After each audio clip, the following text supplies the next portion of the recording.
Good morning and welcome to the Sunny National Cricket Centre here in Balmain, Cuba for the start of this much anticipated North-South Classic.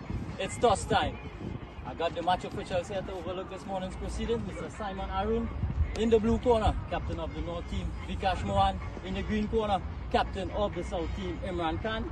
Imran, you got the point, give it a spin. Numbers it is? Birds it is. Imran, come this way. We decided to have a hit first. I think the pitch looks well decent. I have slight moisture, but I think within the first hour it should be good and look like a good batting pitch. And knowing the history of this surface, I mean, batting last is always a bit difficult. What are some of the expectations from this? It's all about the senior guys with the youth to help each other, to have a good game. Batting, on the field as well. Last year didn't go the way we wanted it, but we're going for a better showing this time. What do you expect from the batters? I know a lot of they've been training hard, so I think once they get in, I think a couple guys can go and score big scores, even that's 100 will be good. Good for Trinidad to be good as well, so looking forward to it. Alright, well, thanks a lot, man. All the best to you. Chat. You've lost the toss this morning. You've been asked to bowl first. Your thoughts? I'd have batted as well. The sun is out, yes, there's a bit of moisture, but I think if the batsman could have seen the moisture, it looks like a decent kick back. But in saying that, we are bowling, so we'll try to use this moisture and try and get a couple of breakthroughs and get into the middle of the back. Couple of changes to the North team. What can we expect from some of the guys that came into the squad? They are balanced with youth and experience, so it's always good to get the youth a chance. They are vibrant, they want to play the cricket, so I expect good things from my team. I think if we cover our bases right, the result will take care of itself. So I'm pretty happy with the squad. Very well said, Vikas. Thanks a lot for chatting with us this morning, and you go well. Thank you very much. So news from the centre is that South, they've won the toss and they've decided to bat first. Yes, thank you very much, Kadir, and welcome to each and everyone. Welcome to this the National Cricket Centre here in Balmain, where we have the famous, the North-South Classic senior version, the marquee event on the cricket calendar for the senior team. And as you heard it before, South team, they won the toss and they elected to bat first. South being captain, obviously, by Imran Khan. Remember last year, South, they had suffered a huge defeat in 3 days, and they would want to make amends for that here. So just taking a look at the lineups as we see the teams are getting ready, the umpires are out. And we have, as I welcome Leah Mamchan, could you please let us know the starting lineup? I know you're a South man and you will be really looking at the South team here. Most of your teammates and friends would be on the team. So let's hear the South team that will be taking part. Yeah, so it's going to be Imran Khan captain in the team today. Brian Charles, he's the vice captain. Kamil Puran and Kewan Otley are also in. Cephas Cooper, Jason Mohammed, Jed Gully, Daniel Williams, Anderson Phillip, and Sharon Lewis, as well as Damian Joachim. The 3 guys out going to be Narad Kalkisundat, Justin Manik, and Satran Rambaran. Yes, thank you very much. You heard it here, the South team, and it's a very strong batting lineup there you would see for that South team. And remember, they would be taking first strike. And on taking the field now, as you can see on your screen there, would be the North team. And they would be led by Vikash Mohan. He's the captain of the North team. Vice captain Kari Pear, Tion Webster, Andrew Rambran, the youngster who's getting a look in here in this match. Amir Jangu, Cyan Hackett, another nice youngster who is glad to see him out there as well. Dijon Charles from Tobago, a wonderful talent, and again, these are a good opportunity for these guys. Isaiah Rajan, no stranger to the senior setup. Camilo Karim Bokas, good opportunity for this young man as well. We have Leonardo Julian, the West Indies Academy team player as well, and Philton Williams, who had a good time with the ball in the last season, a good call-up for him. And the subs are Joshua James, Amir Ali and Anders Mahis, two good youngsters again. So just looking at the lineup here for the South team. Let's start with the South team first before we get on the way. The batting lineup, Liam. Yeah, it's definitely a strong unit, you know, a lot of experience as well as some youth in there. There's obviously Cephas Cooper, exciting young player. He's out there, he's going to be opening with Kamal Puran, the guy who had a good season last year, made his first class debut for Trinidad and Tobago. There's the experience of Keon Utley as well, you know, he just got selected once more to represent the West Indies in Australia, so he'll be looking to get into a bit of form. And Jed Gully, Jason Mohammed, these guys have been around this first class Red Force team for quite some time now, so I think they'll want to lean on those guys to do the bulk of the scoring. As we saw earlier, you know, there's a bit of moisture in the pitch as usual in this National Cricket Centre. It's going to be probably around half an hour to 45 minutes of that, so once you could get past that tough stage at the beginning, it should be easy work. The pitch is nice and flat and looks like a really good batting wicket, so it's going to be interesting to see how Cephas Cooper and Kamal Puran maneuver this early moisture. As we see San Hackett, he's going to start. Yes, thank you. And it's going to be tricky, and this wicket generally tends to get better as we go along, as you rightly say. So it's San Hackett taking up the attack from the southern end, and it's an excellent delivery just outside the off stump and taken by the keeper. So yeah, and as you mentioned, San Hackett, one of the young talents coming through the system, and it's really good to see him get a look in here and opening the bowling for the North team. That would be something really good for his confidence. It shows that the selectors and the administration are really looking at this youngster and you know, looking at his future in terms of for the future for the Red Force team. So he's going to bowl to Kamal Puran. And that's just outside the off stump. That's a wild swing there from Kamal Puran. He's naturally aggressive, yeah, but he has to curb his that natural instinct here this morning. It's going to be a bit tricky, as you mentioned, in this first half an hour. Yeah, most definitely. And as you said, you know, Kamal is an aggressive batsman. He's going to look to go out there and score lots of boundaries, as is, you know, a lot of guys behind the bat. But yeah, I think he just needs to temper that a little bit and get a look in. It's just his second ball, and both balls beating his bat so far. So that would give Hackett a bit of confidence. That would also make him feel like, you know, he could get this wicket at any point in time. Yes. So Hackett bowling with 3 slips and a gully. So very aggressive field set in here. And this one left alone just outside the off stump. So we have 3 slips, a gully. We have a close cover and, well, mid-off, and mid-wicket. So it's really his channel, his bowling should be outside that off stump. Yeah, but I think what's also important for Hackett to realize is that he needs to be making the batsman play as much as possible. You don't want Kamal Puran leaving too many deliveries outside that off stump. It's just going to, you know, the ball's going to get older, it's going to be easier to see. You just want to make him play as much as possible in this early half an hour of moisture in this wicket. This one is driven over the top. It's over the middle fielder, and it's going to run close to the boundary. Good work, and they come back for 2. So the south team, I should say, are off and running here. Kamal Puran is off the mark as well with 2 runs. You could just see the aggressive approach working a bit for Kamal Puran on this occasion. You see a change of shoes for San Hackett. Just changing one boot, actually. So he just seemed to not be comfortable with that one boot. So he switched the boot with one of his fielders. That's interesting. It's one of the first. It has to be the first time I've ever seen that. And may just be maybe a tear in the shoe or something of that sort. Well, you're a fast bowler, so you should know about that front foot landing being uncomfortable. So yeah, maybe definitely. It's something with the boot not being comfortable. Probably a new boot he has on. So just switching it. You can see him getting some advice there from, is that Leonardo Julian? Leonardo Julian, yes. He's not behind the stumps. This one again going over the top.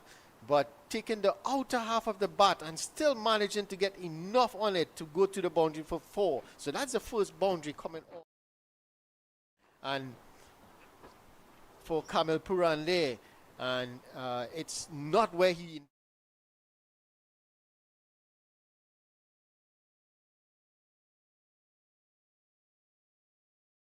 going to go hard.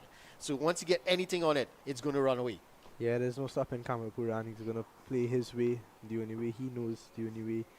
You know, and it's been successful for him, no doubts. And maybe he's taking a bit of a basketball approach. As well, the English do. But there's a lot of talk about that basketball. Even basketball, even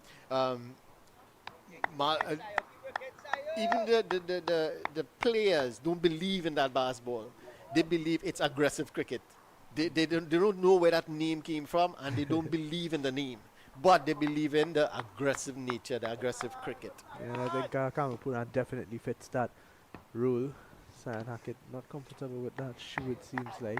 Yeah, well, this one, as you can see, has a little hole at the toe, as you would know, just for that force to push forward, so it wouldn't damage your toe as such. But he seemed to be very uncomfortable here. He just come off after this over just to change his shoe. Good delivery.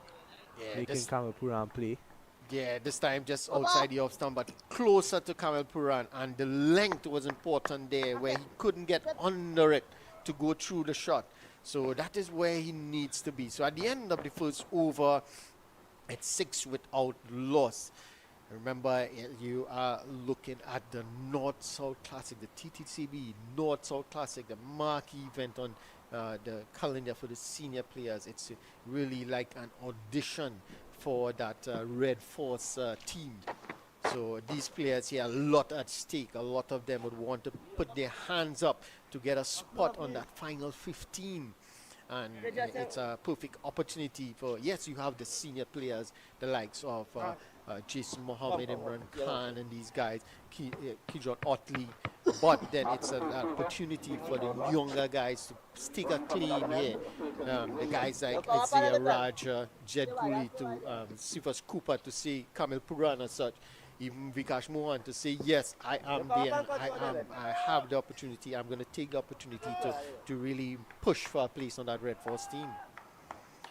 So it's going to be Filton Williams, is it? Yes, it looks like Filton Williams. He's going to take up the attack from the northern end.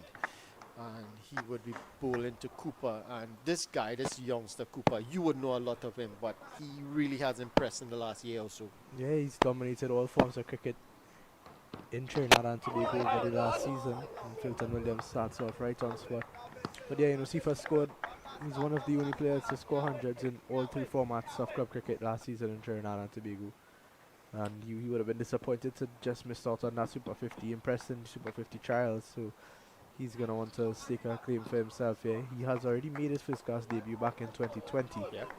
And, you know, a couple of circumstances had him out of the team for a while, but he's back at his best now.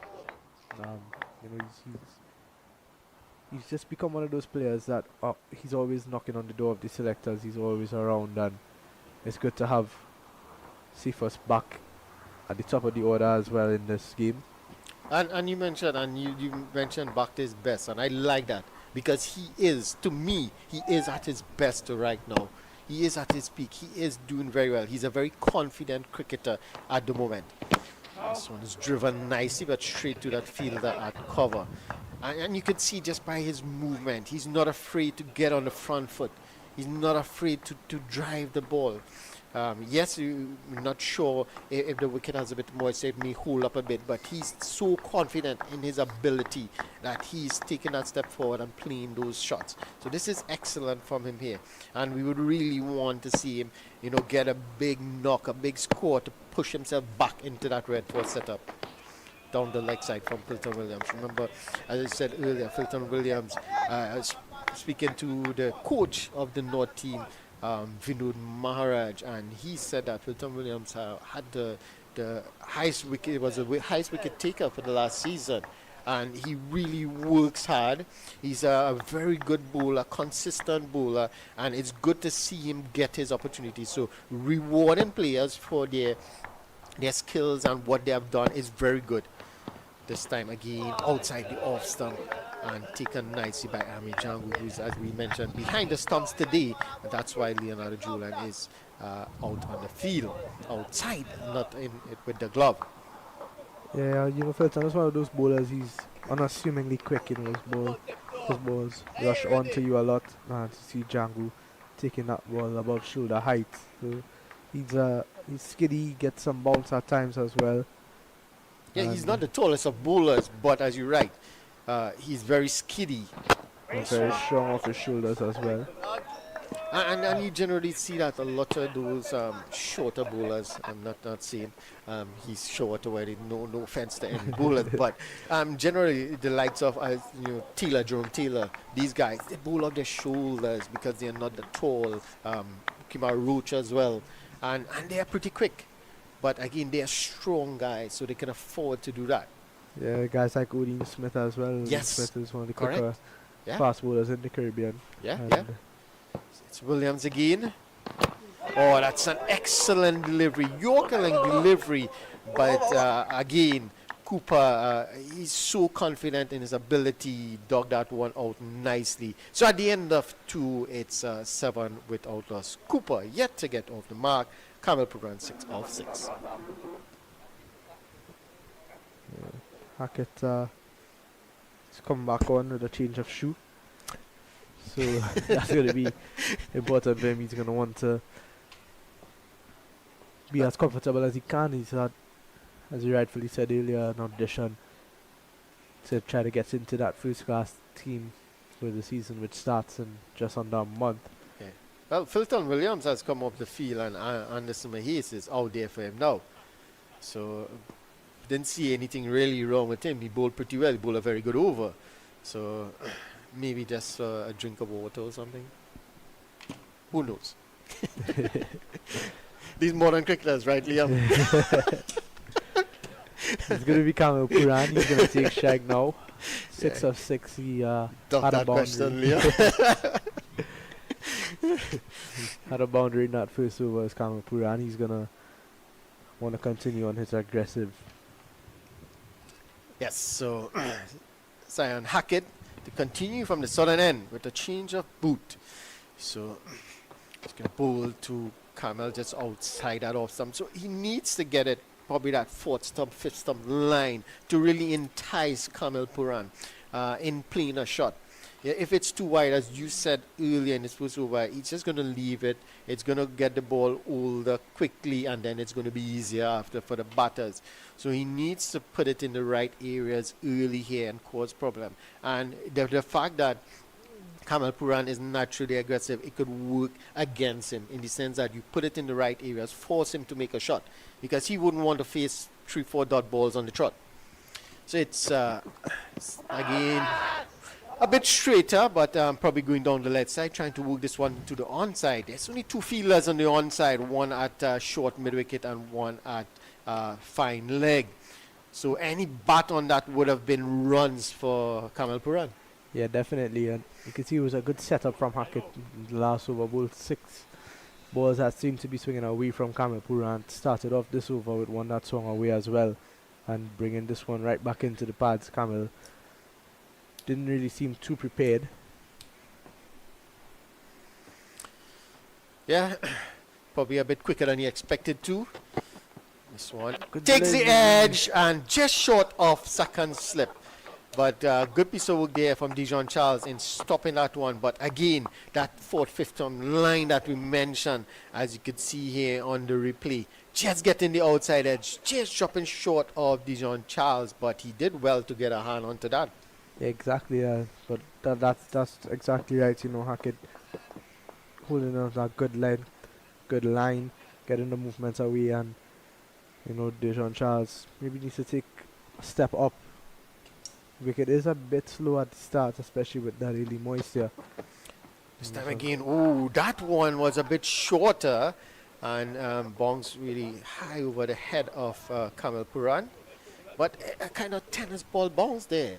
Yeah, definitely is, and that's evidence of the early moisture.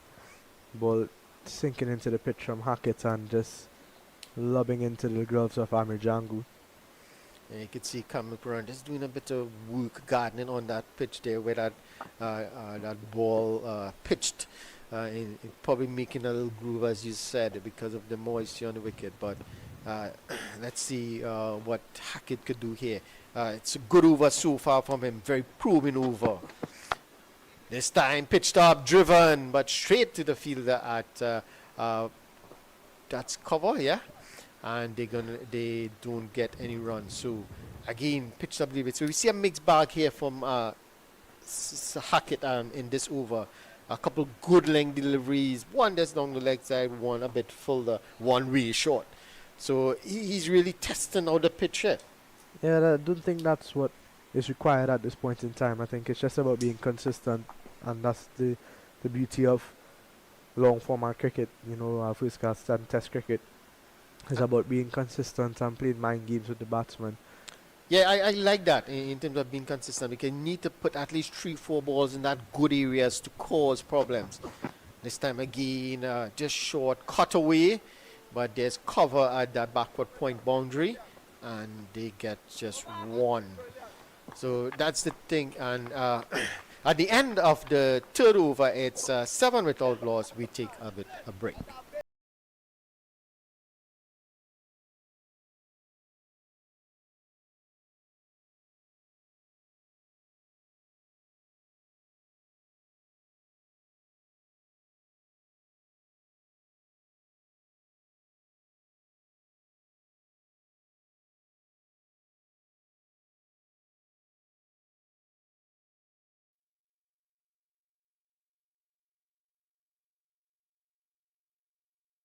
Yes, welcome back to the National Cricket Centre here.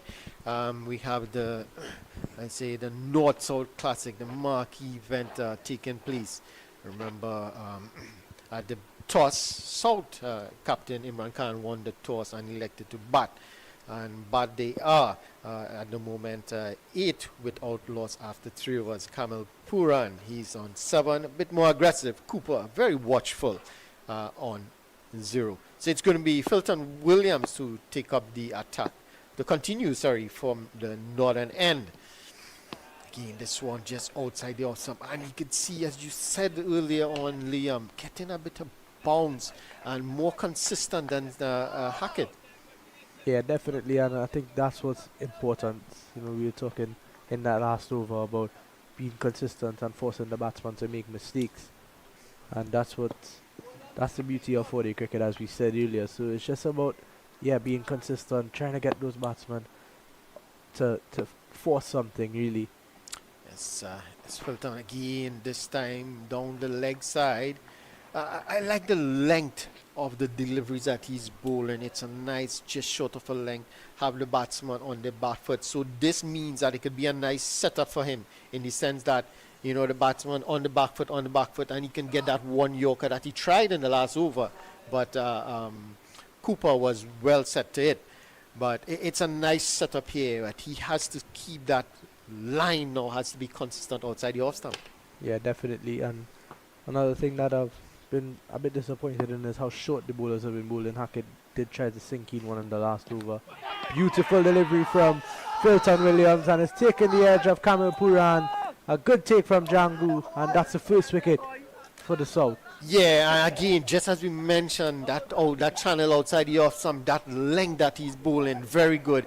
And again, Kamil Puran, wants to be aggressive, wants to feel bat on ball, and he pushes at that one outside the off stump. The outside edge taken, and Amir Jangu did the rest in the back. So that's the end of Kamil Puran. He goes for 7. And North striking early here. It's 8 for 1 in the 4th over. So we mentioned that they had to be a bit, subdued as such, less aggressive in the first half an hour, see out the bowlers as such, the new bowlers. But Kamil, we know that his natural aggressive nature, and it got the better of him here today, this morning, Liam. Yeah, it was good. It was really a good delivery. It looked like it came back in sharply off the wicket, just seaming back into the right-handed Kamil Puran, and that's going to bring the experience, the inform as well, Keon Utley scored 100 in the 4-day practice game at Presal last week, so he's going to want to carry on this good form that he's been in, and also take that form into Australia as he soon leaves with the West Indies team for that one-day series. Yeah. So, I mean, he is a very good player, and he has been consistent of late last couple of years, last couple of seasons in all formats, not just the 4 days, not just the ODIs, all formats. He has been very consistent, and it's good to see him get the recognition for the hard work he has put in. And I mean, I know him pretty well, managed him while he played for the Dream 11. So he is a cricketer, thinking cricketer. He's very,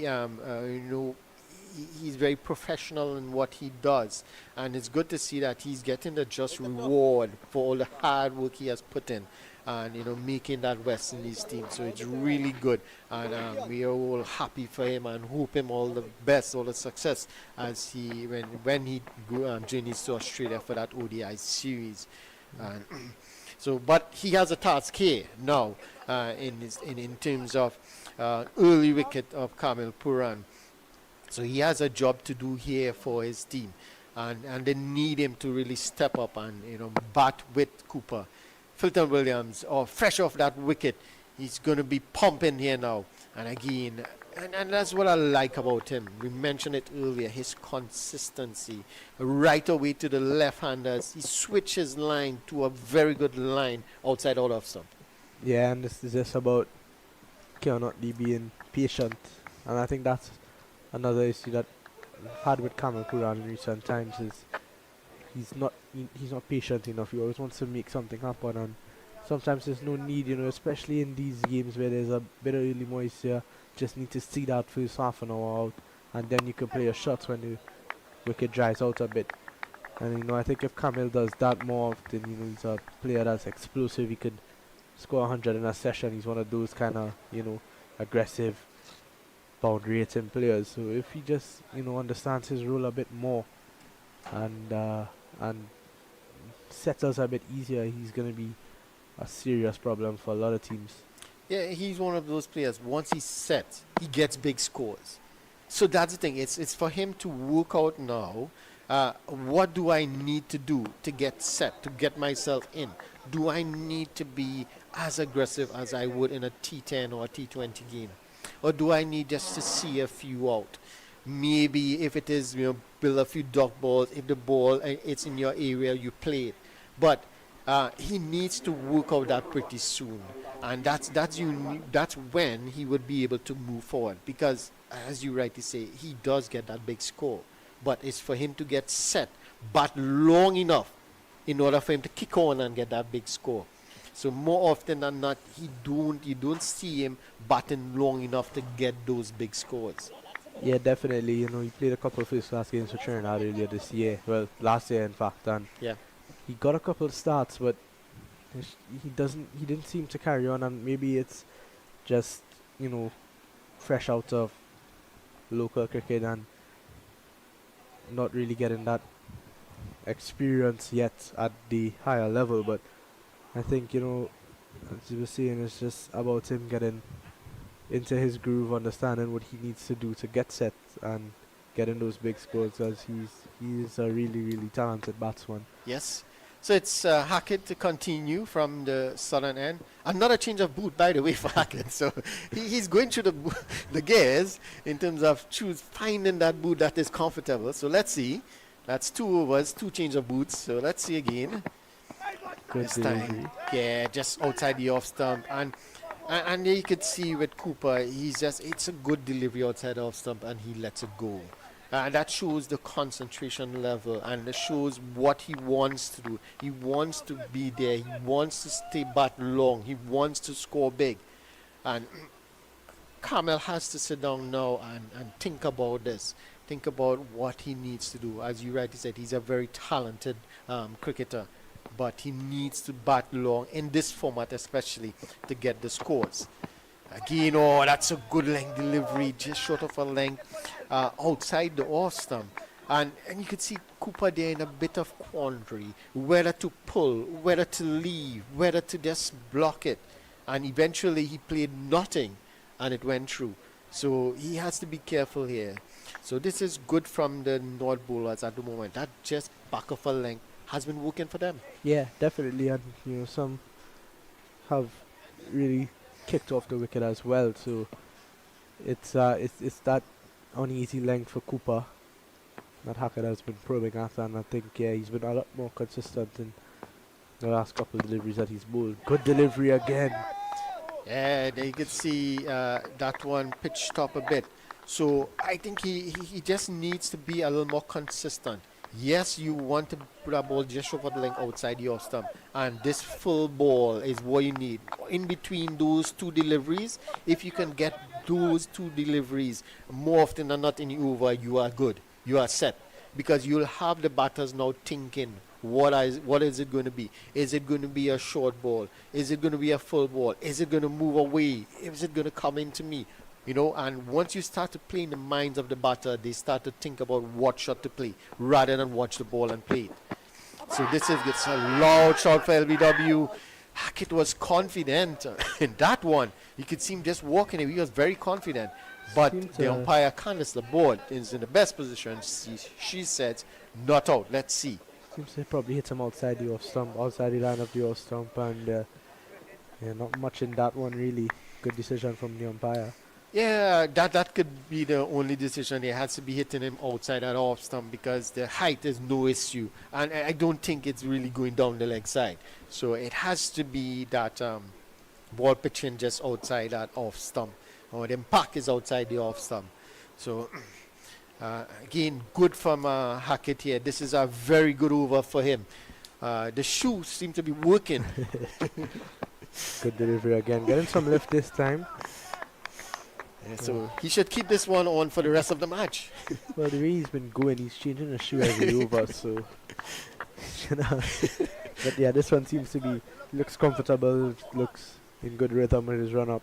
Yeah, this one seems to be working. So I think he should keep this one on because he's bowled an excellent over thus far, really challenging the bat, the outside edge, the inside edge, very good deliveries. Thus far. So he has to close off this over now. Could he put pressure on the batter now? He's got that brand new Duke's ball in hand. Yes. He runs into bowl again. Good delivery. Just slightly off that outside edge of Cephas Cooper. Played down to Raj at point. So at the end of 5 is 8 for 1. Yes, again a very good over there from Hackett. A very testing, proven over from him. So at the end of 5, as you can see there on the screen, 8 for 1. Kamil Puran, the batter, to be dismissed for 7. Played some good shots, but just fell to that one. Some very good bowling, you must say, from Filton Williams in keeping that ball outside that off stump, that channel, and picking that outside edge. So he's going to continue from the northern end.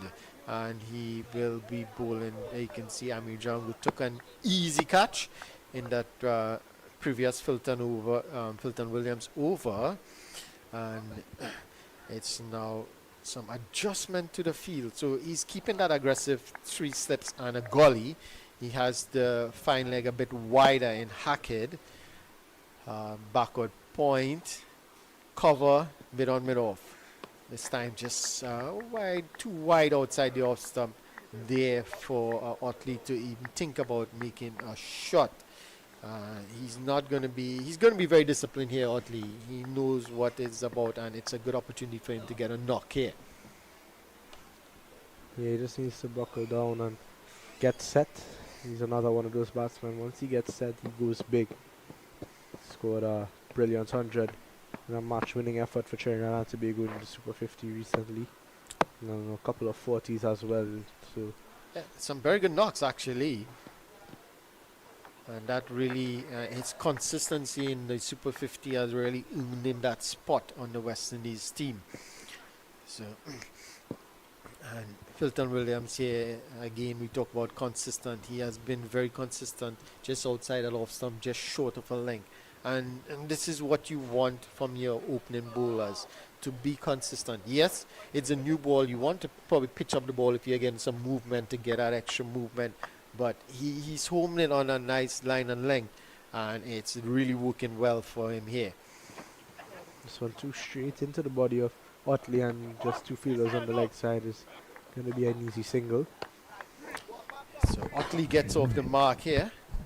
Yes, Otley gets off the mark, and it's 9 for 1 at the. Oh, it's switch over here for the right-hander.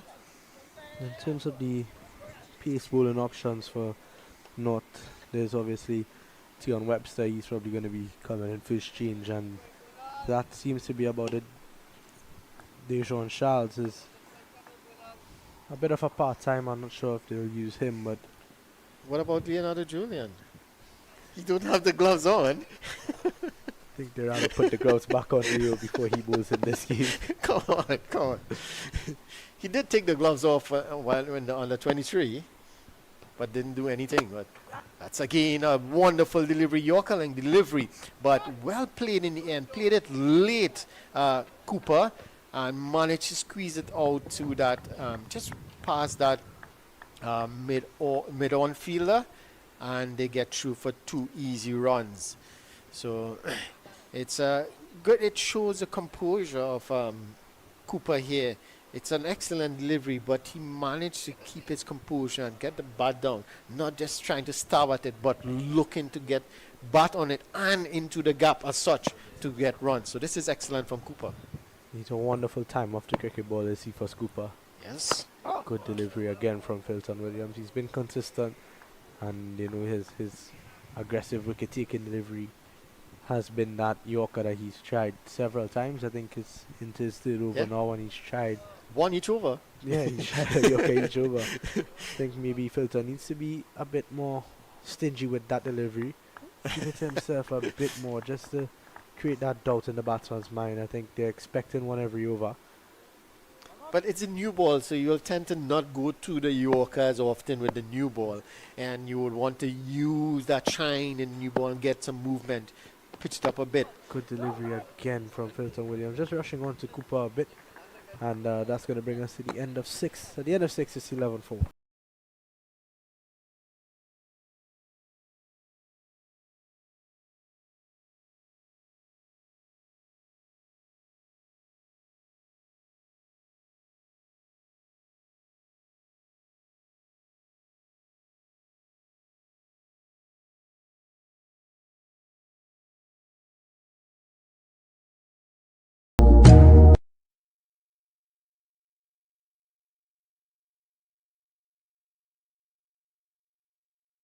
Come back, thanks to Ronnie and Liam at the end of the first half hour's play.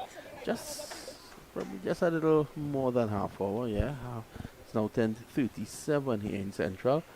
And South winning the toss, having first knock. They are 11 for 1, so I will give the early exchanges to North with their fast bowlers, Cyan Hackett and Filton Williams doing pretty well. Filton Williams bowled a brute of a delivery early up to get the first wicket, that of Kamil Puran, and the score is at the moment 11 for 1. Let me say a very good morning to Visham Lalman.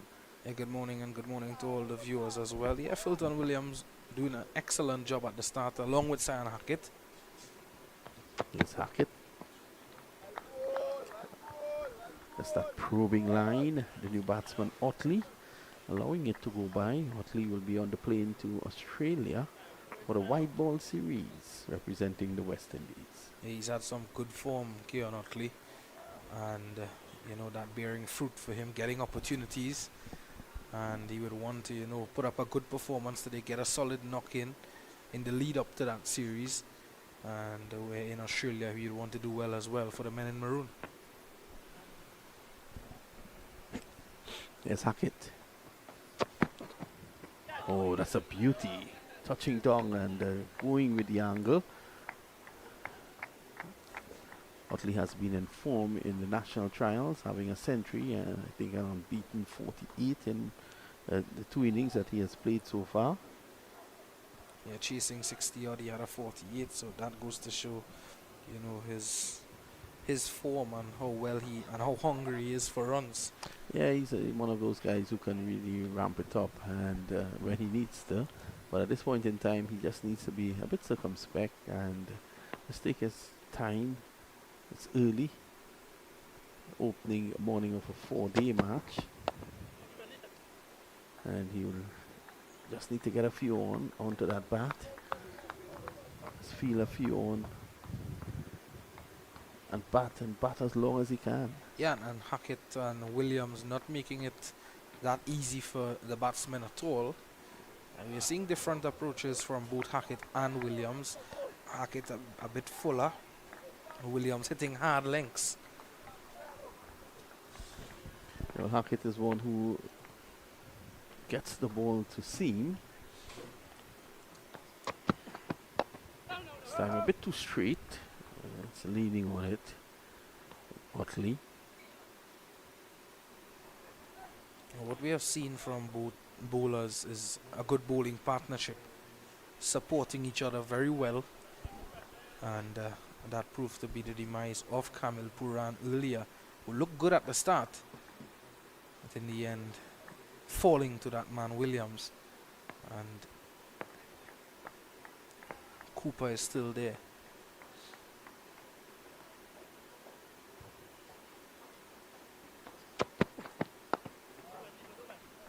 So reverts to the hard length. Played back on the onside, so they're keeping things tight. Looking at the track this morning, you did the pitch report, Visham. Tell us a bit about it. Yeah, it had a bit of moisture in it early on, and rightfully so. Imran Khan winning the toss and looking to bat first, because of course with the intense heat above and around, you know, the pitch was bound to dry out very early, and you know, as time progresses, and traditional here at the National Cricket Centre, is always difficult to bat last in the longer version of the game here at this venue.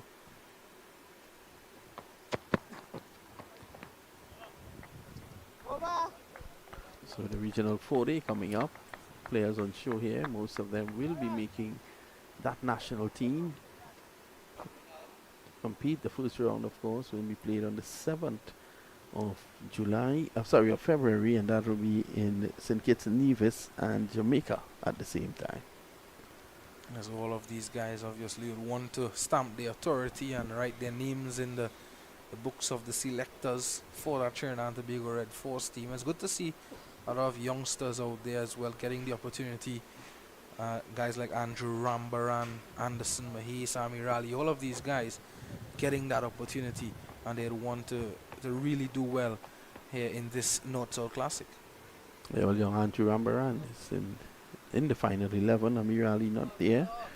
Anderson Mahis, Amir Ali and Joshua James not making the final 11.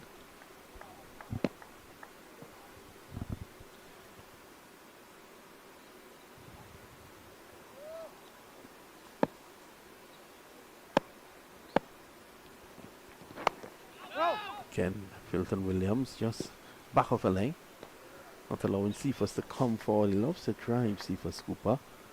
So at the moment he's taking that away from him. Cephas Cooper has looked solid all morning. 2 from 16. He's been very watchful, and he's faced the bulk of the deliveries from Filton Williams, who was very good this morning. So you can understand that. But it's good smart batting as well from Cooper, not looking to rush things. Sammy's back and pulls well into the boundary for 4. He was on to that in a flash.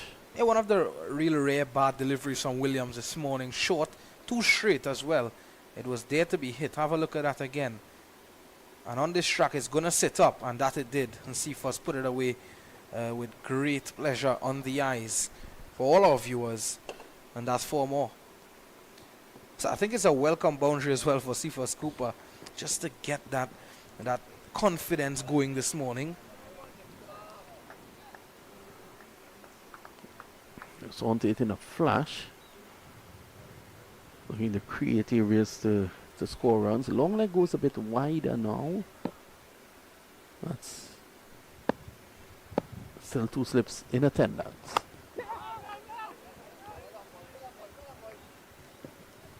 It's really good batting from Cooper.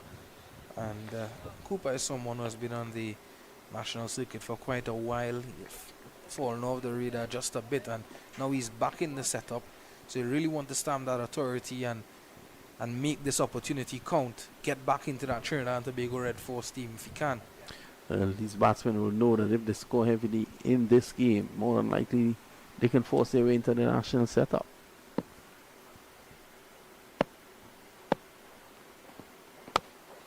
Driving nicely.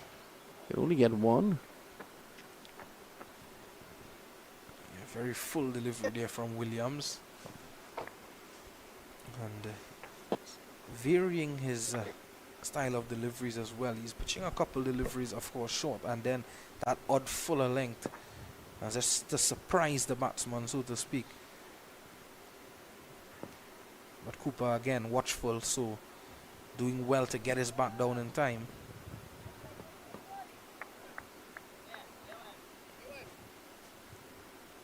This is something different from Filton Williams you're going to see here now.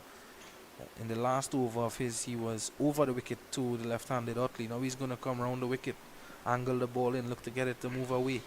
Well, initially he started with 3 slips in the gullies, now 2. The third slip in Rambaran goes away to keep the umpire's company at square leg. And of course, Hackett is now moved finer at long leg. Utley.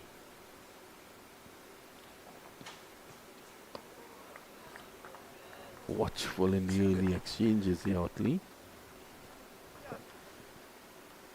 Yeah, and Williams continues to probe away on about that off stump, just outside that off stump, tempting the batsman Utley.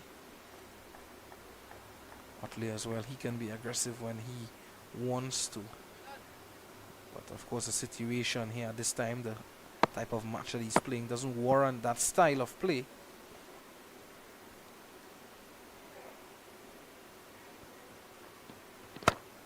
So he's pitching up.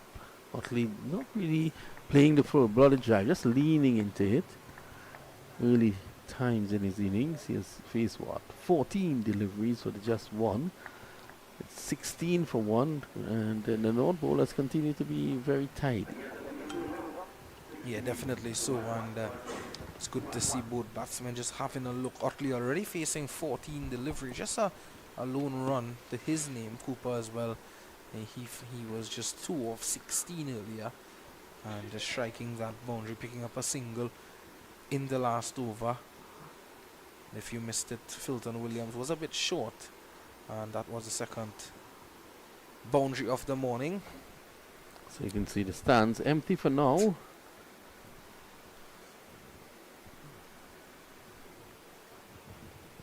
course, you're getting this broadcast has been sponsored by Cricket 360 and 360 TV.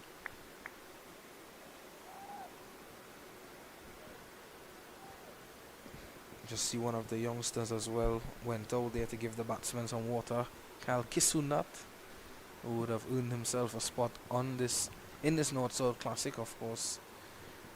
Good to see some good form in the under-23 tournament earlier.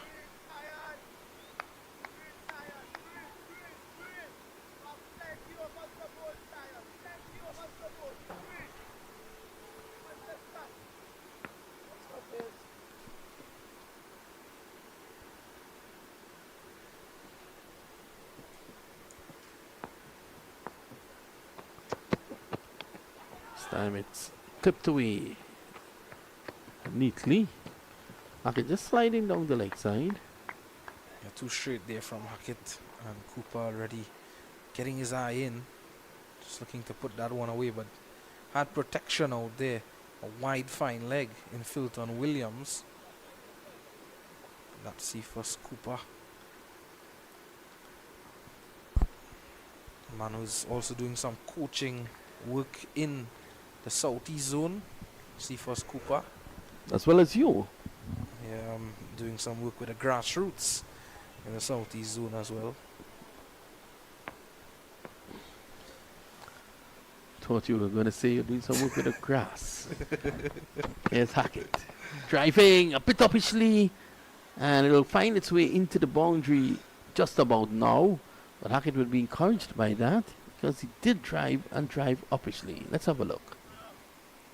That was a lovely shot, finding the gap most importantly there, Keon Otley, and earning himself his first boundary of this morning. Hackett wouldn't mind that at all, enticing the drive, and that's what he would want Otley to be doing with 2 slips and a gully in position.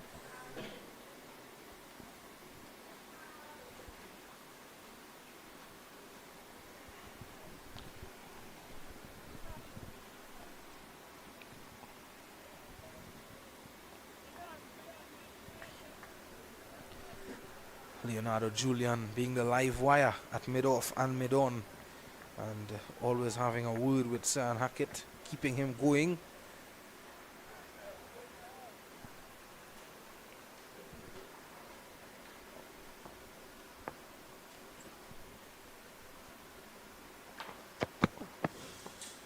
Putting in the effort here, Hackett.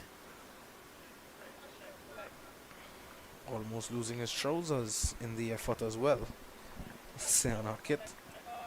So running into the wind. There's a very strong wind here at the National Cricket Centre, blowing from the east. In recent times, we've seen rain at the National Cricket Centre. No threat of rain today, but it's now coming from the west. Normally it swings or wrong, but as you can see, it's blowing from the east to the west at the moment. So it's a strong wind, which means that it's blowing across Hackett.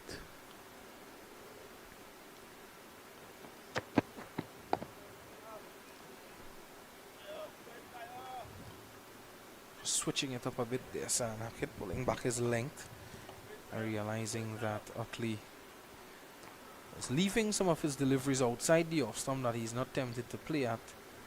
And of course, a couple of deliveries ago, driving one through the offside. So he's not afraid to take the risk as well, Otley. So realizing that and just pulling back his length on the body of Keon Otley, there was Hackett.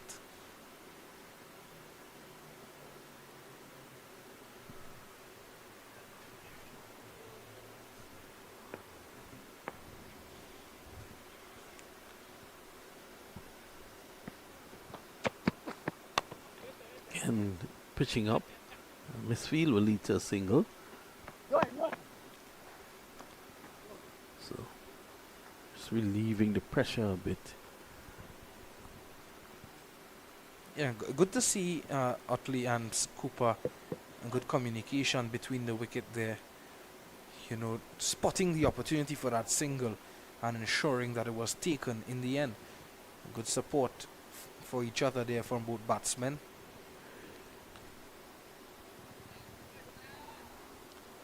Of course, the 2 umpires for today's game, Candice Laborde and Danish Ramdani.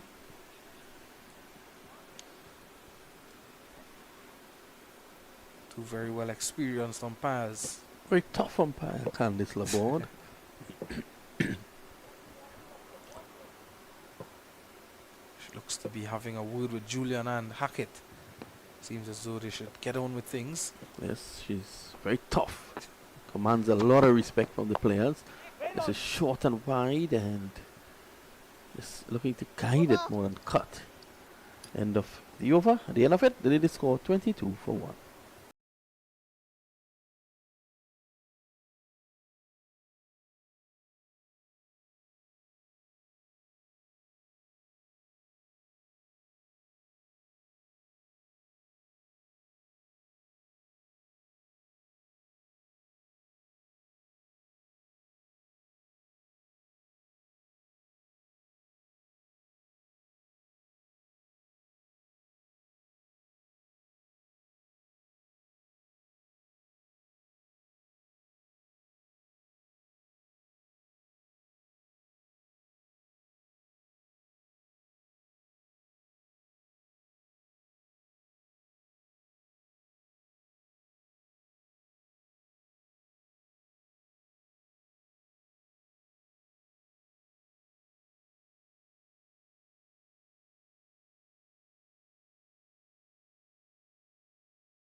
Yes, so welcome back to the National Cricket Centre in Balmain. South, remember, it's a North-South classic here, senior level. Remember, South, the South captain Imran Khan won the toss and elected to bat first. And at the moment, they are 35 for 2, losing Kamal Puran early in the piece. In the third over, he went for 7. And then Kijon Otley, he was stumped by Amir Jangu off the bowling of Kari Pay. He hit Kari Pay for 6 and a couple overs after, tried to repeat, and he was gone. Cooper looks really good, driving this one down the ground for 4. So it's a lovely shot here. Sorry, that's Jason Mohammed. This one pitched up from Tion Webster. Jason Mohammed just leaning into that one, high elbows, straight vertical bat, pushing it past the bowler, and he picks up his first boundary. That's a wonderful shot from him to get off the mark. That will make him feel good. Yeah, definitely. Just ooze class, that one. Pitch up delivery and driven nicely down the ground, no mid-on. It's usually deployed for fast bowlers at this stage of the game. This time a bit wider and short outside the off stump, and Jason Mohammed just pushes that one into the cover region. So and this is what you will get with Jason Mohammed. He's not going to miss out on those bar deliveries, those pitched up deliveries. He's definitely going to cash in, and the good deliveries he would either leave it alone or just keep it out. And that's the experience you get with Jason Mohammed. Yeah, there's no risk in the way that he plays at this stage, especially. He's just there to, you're gonna have to bowl a really good delivery to get rid of him. See, for Scooper as well, he's looked good for his 15 of 31 so far. He's looked in, for the most part, in complete control. Yeah, definitely he has. Apart from that top edge that went for 6, he has looked very much in control. Played some good shots, both on and offside. Played all around, so you could see that he is playing the ball on merit. If it's on the offside, he's going to play his offside shots. If it's on the leg side, he's going to push it into the leg side and pick up runs. Short, he's going to pull it away. So it's Webster again into Jason Mohammed, just outside the off stump. Jason with that extravagant leave. Just allows that one to go by into the keeper's hand. He really needs to do a rebuilding job for his team here. Alongside Cooper, both played for Power Gen for the past few years, in fact. So they would know each other, they would know well, they would have batted with each other. So and this could be a very good partnership here for South. And so they would need the two of them to really bat long. This one, looking to cut this one just short outside that off stump. A bit bounced more than he expected, and it went through to the keeper's glove. So we were saying that this partnership, they need to take it at least to lunch. Yeah, definitely. They need to really set small goals here. Let's say, okay, we're gonna first of all, we have probably just about 45 minutes to lunch. Let's bat 10-minute period. Let's see if we can bat 10 minutes or and just see the ball out. Whether we score 2 or 3 runs, that's fine. We get more, it's a bonus. But it's about now batting in partnership, batting in period, batting in phases. So we're going to take 5 minutes or probably 2 to 3 overs. Let's see how much we can get. Then you take another 2 to 3 overs and we go that way. And that's the only way they're going to set those goals, small goals, to meet your bigger goal, which is reaching lunch. And these two have to do that. Yes, I think from the North perspective, they're going to want another wicket before lunch, preferably Jason Mohammed, knowing that he's that guy out there that can really take the game away from you. So they will be looking to get that wicket as soon as they can. And yeah, you're right. So just need to take those small periods, those 10-minute periods, and just get through them. It's not the easiest of batting conditions in terms of the moisture. Still a bit there, as we see Filton Williams running in. Cooper drives and drives beautifully through the covers. It's not going to go all the way for 4. It's pulled in by that man Carrie Pay, and they're just going to settle for 2. Yes, it's also, as you mentioned, the wicket. And it's about seeing out this period. And for the North team in particular, they have to see how they can utilize this period. They know the fast bowlers are going to be very important, at least for this for that first hour, and they will. They picked up an early wicket. But they need to take advantage of this little moisture and the movement they're going to get. Again, pitched up and driven even better. This one will race away to the boundary for 4. So that's a lovely shot. Pitched up again by Filton Williams. But Cooper again just getting that front foot to the pitch of that delivery. Let's look at it here. Look at the shot. Just getting that front foot to the pitch of delivery and just pushing it. It wasn't a full-blooded drive. It was pure timing, as you mentioned earlier, Liam, and he picks up 4 more. Yeah, you know, it's something that you're never going to get tired of seeing. It's a Cephas Cooper cover drive. I played believe it was 3 years with him in Naparima College back in his days, and you know, it never gets boring watching Cephas Cooper bat. He's such a talented player, and we really, really hope to see him go on to that next level and dominate as he has. I remember hearing him meet that 200. I believe it was 230 odd. Yeah, 281, I believe it was. 81, yeah. That was an excellent inning from him. He was like, a man possessed, just hitting the ball to all parts of the ground. He also has a secondary school's 100 at the under 16 level. I believe it was against St. Madeleine.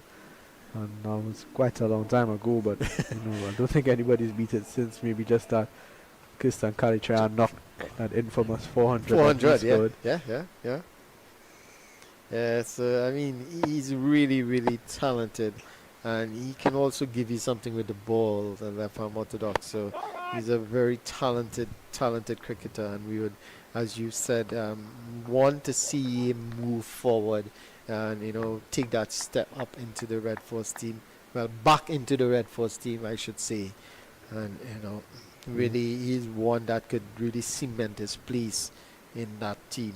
He's been really close for the last couple of seasons, just missing out by the barest of margins, and he'll be hoping to get his opportunity once more with, a couple of notable absentees as well. And there's no Darren Bravo here today, with Keon Utley being included in that West Indies one-day squad against Australia. Not sure about his availability for the start of the series, so that gives the likes of Cephas Cooper, Jet Cooley, Isaiah Raja, these kind of guys who've been just missing out by the barest of margins, gives them an opportunity to,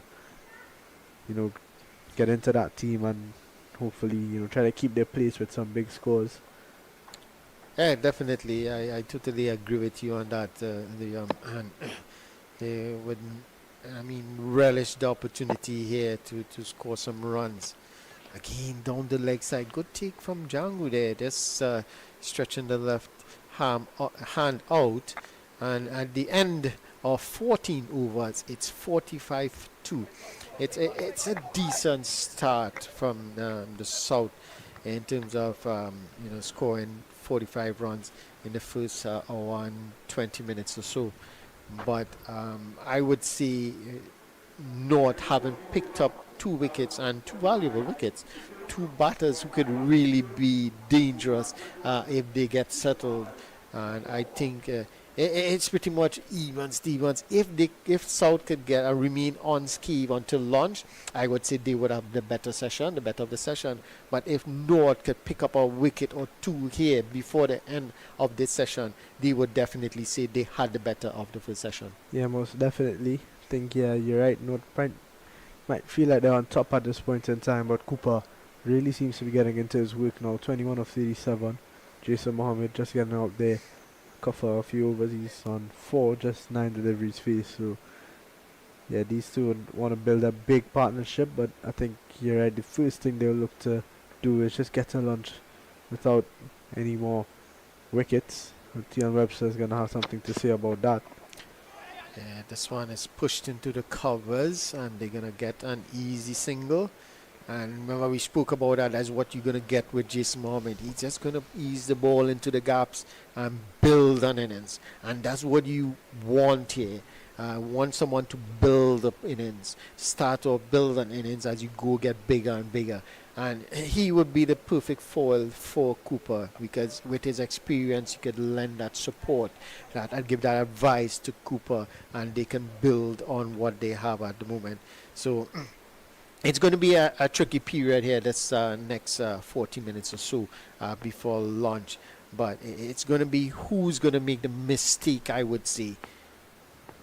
It's just going to be about who bites first. Is it going to be Cephas Cooper or Jason Mohammed, or not just going to try too hard to pick up wickets? And I think that's the problem. When you try to pick up wickets and you try too hard, you kind of lose your shape a little bit when you're bowling. And that's just 3 runs for the likes of Cooper and Mohammed. These two are dangerous batsmen when they get going. Yeah, definitely. And you said it perfectly. You hit the nail on the head there in terms of you can't try to go searching for wickets. Put the ball in the correct areas. This one is pushed into the cover looking for a single, but it's not there. Jason Mohammed sends Cooper back, and they both agree it's not a single. But it's about putting the ball in the right areas and letting it happen. It's 4 days. You can afford to. You don't have to go searching for wicket, as you say.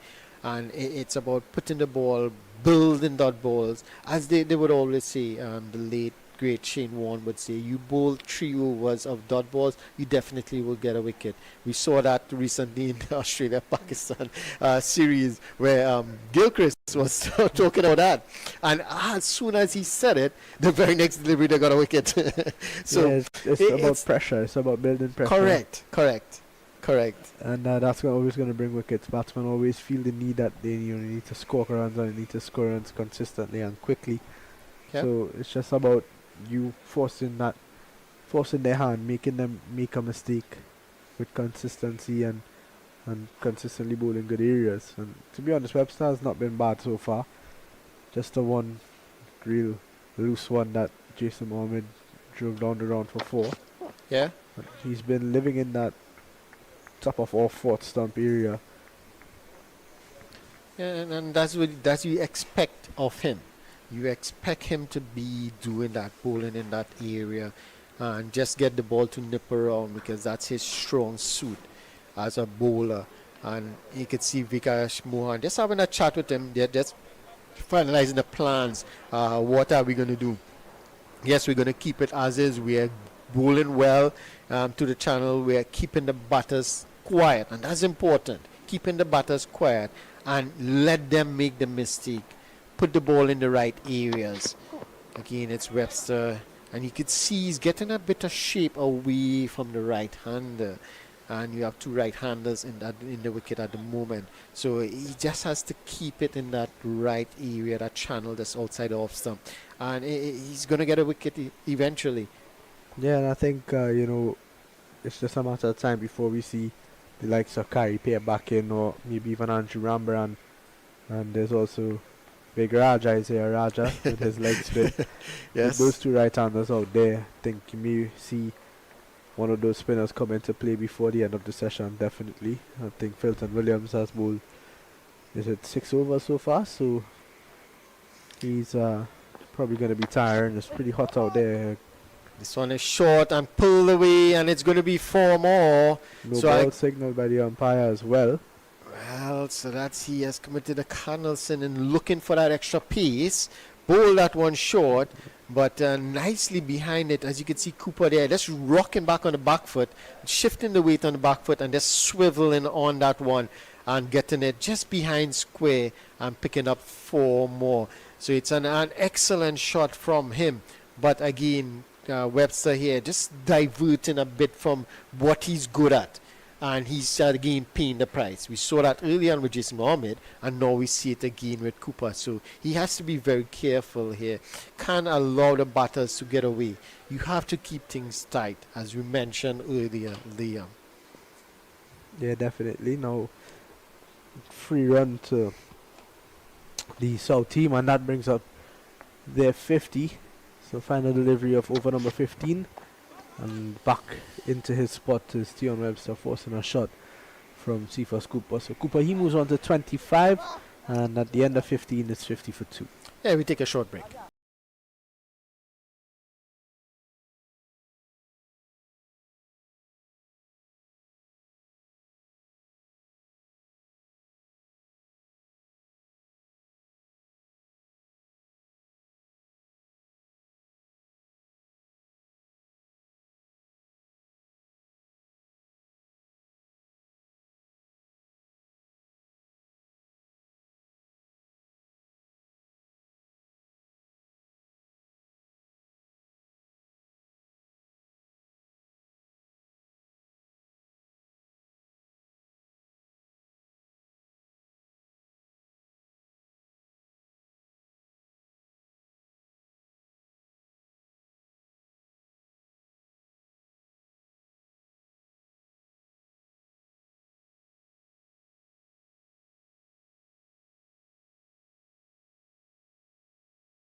Yes, good afternoon and welcome back to the National Cricket Centre here in Balmain, Vancouver, as we're back for the second session of play after lunch here in this North-South Classic Senior Version edition, I should say, uh, where we have at the moment South 93 for 2. Members start this morning. The South captain Imran Khan won the toss and elected to bat first. And they started off positively with Kamel Puran, but he didn't last long. He went caught Jungle Bull, Felton Williams for 7. And Otley came on. He showed his class for a little bit really. And then he was stumped Jungle Bull, Carripier in that 1 over spell he had. And at the moment, Cephas Cooper opened the bat and he's 15 not out. An excellent knock so far from the young man. And a lot has been expected of him, and he has proven it. He has proven it so far in terms of his batting prowess, the shots he played, the temperament he showed out there, and batting together with him as senior partner Jason Mohammed on 21 from 35 deliveries, showing his class here in this innings and in this match. As I say good afternoon to Liam Mamchan. Yeah, good afternoon, everyone. This is going to be an interesting session after lunch, as we see. Looks like Carripier is going to continue. Just on 1 over from Vikash Mohan before lunch as well.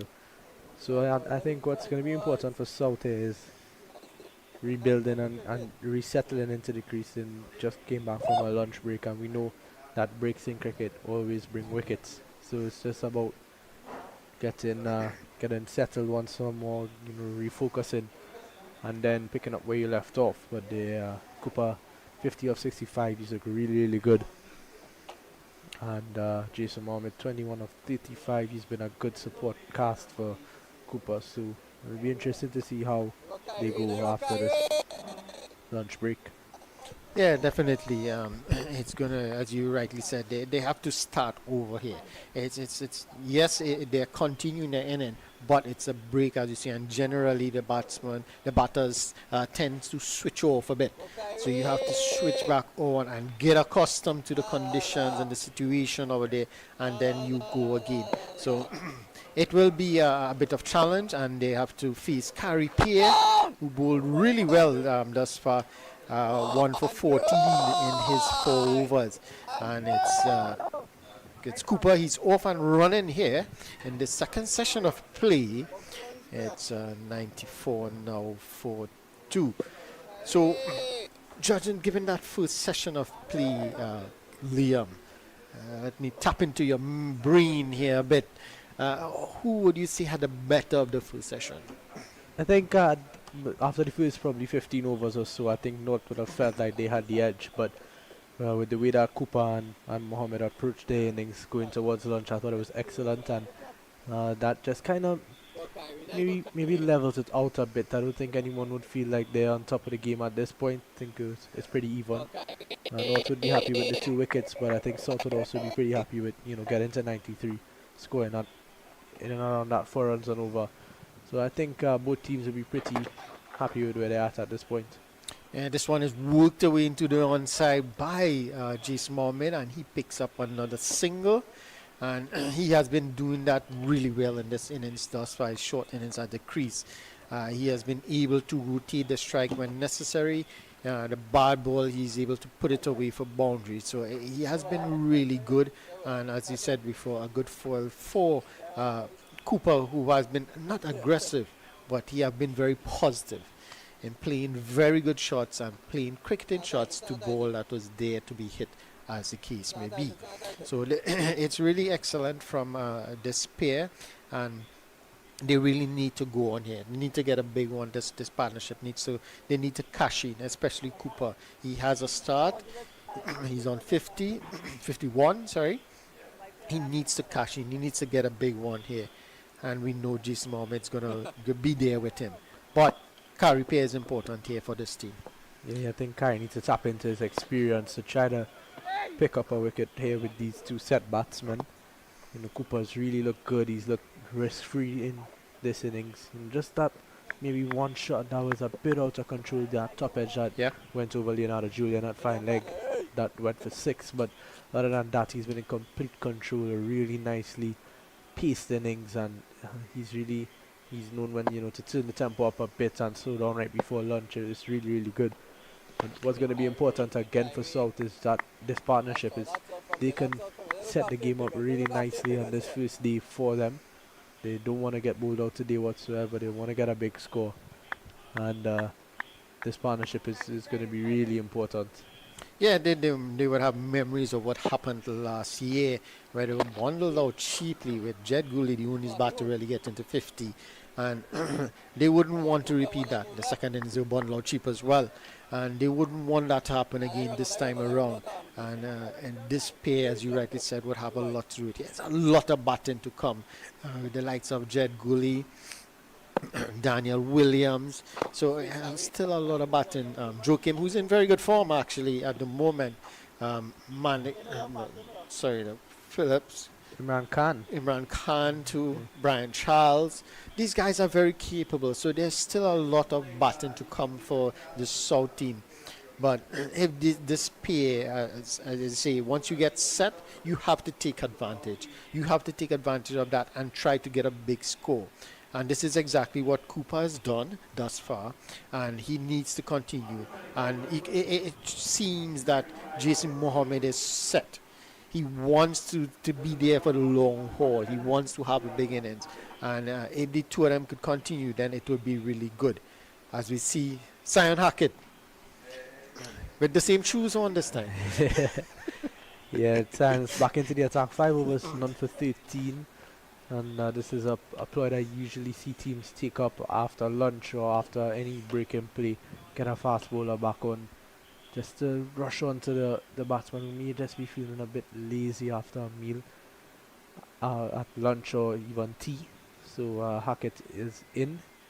He's gonna be bowling to Jason Mohammed, who's 22 of 36. His partnership really has been good so far, and Hackett he has the ability to pick up wickets at any point in time, and I think Captain Vikash Mohan has turned to him for that reason. I thought, this is a very good run in there. Just dropped it pretty much into that leg side, and the fielder at mid-wicket was a bit slow to react, and they picked up an easy single. I thought Fulton Williams would have started the attack from the northern end. He bowled really well in his first spell, and even his second spell as well, with that 1 over break with Carey Paye. And so I thought probably they would have given him an over 2 just to see what happens, just to change things a bit with the batters, because they seem comfortable with the spinner in the last few overs there before the lunch break. So maybe just to change things up a bit, bring back Fulton Williams and yes, Hackett, just to see how they would react. I think maybe it's a way to just give guys a good opportunity. Get a good sniff out there, get a good spell under their belts. Fulton would have bowled 6 or 7 overs, so Hackett just bowling 5. Probably want to get him in for 2 or 3 overs, then maybe rotate Fulton back on the other end. It's about keeping your bowlers fresh. Fulton bowled a toiling spell at that first session. Sun is pretty hot out here as well, so yeah, it is. Maybe it's just about keeping all your bowlers fresh. Fulton has a big job on his hands if the second new ball is to come into play as well. Yeah, that's an excellent point as well. And the way these two batters have settled themselves, you think you're going to be out there for a long time. So you have to, rotate your bowlers properly to ensure that they get a good break so they could come back and give you a spell. And you don't want them, you want them to give you probably a 5-6 overs max, of good bowling. Give me all you can for that 5-6 overs, in the right areas. That's all I want you to do. And then you can get a little break and then a next over. And if you rotate your bowlers like that, yeah. Obviously, if a bowler is bowling well, you may keep him on for a lot more.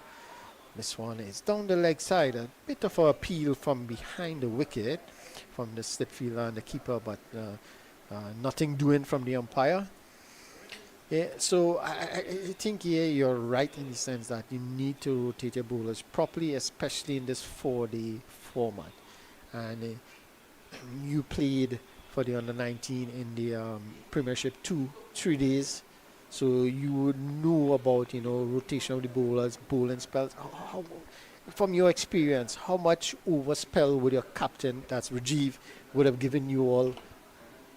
Well, I think it depends on different coaches, different plans. So I think going into St. Vincent, a plan for our bowlers was to keep ourselves fresh. Everybody bowl, your fast bowlers especially, you rotate them in quick bursts. So 4 over spells, you just give it your all for 4 overs, and you rotate within your 3 or 4 fast bowlers, how much ever we're playing at the point in time.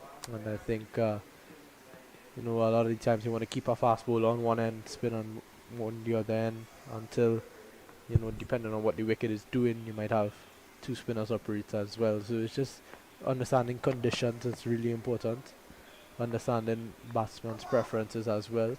Some batsmen may be a lot more comfortable with the spin.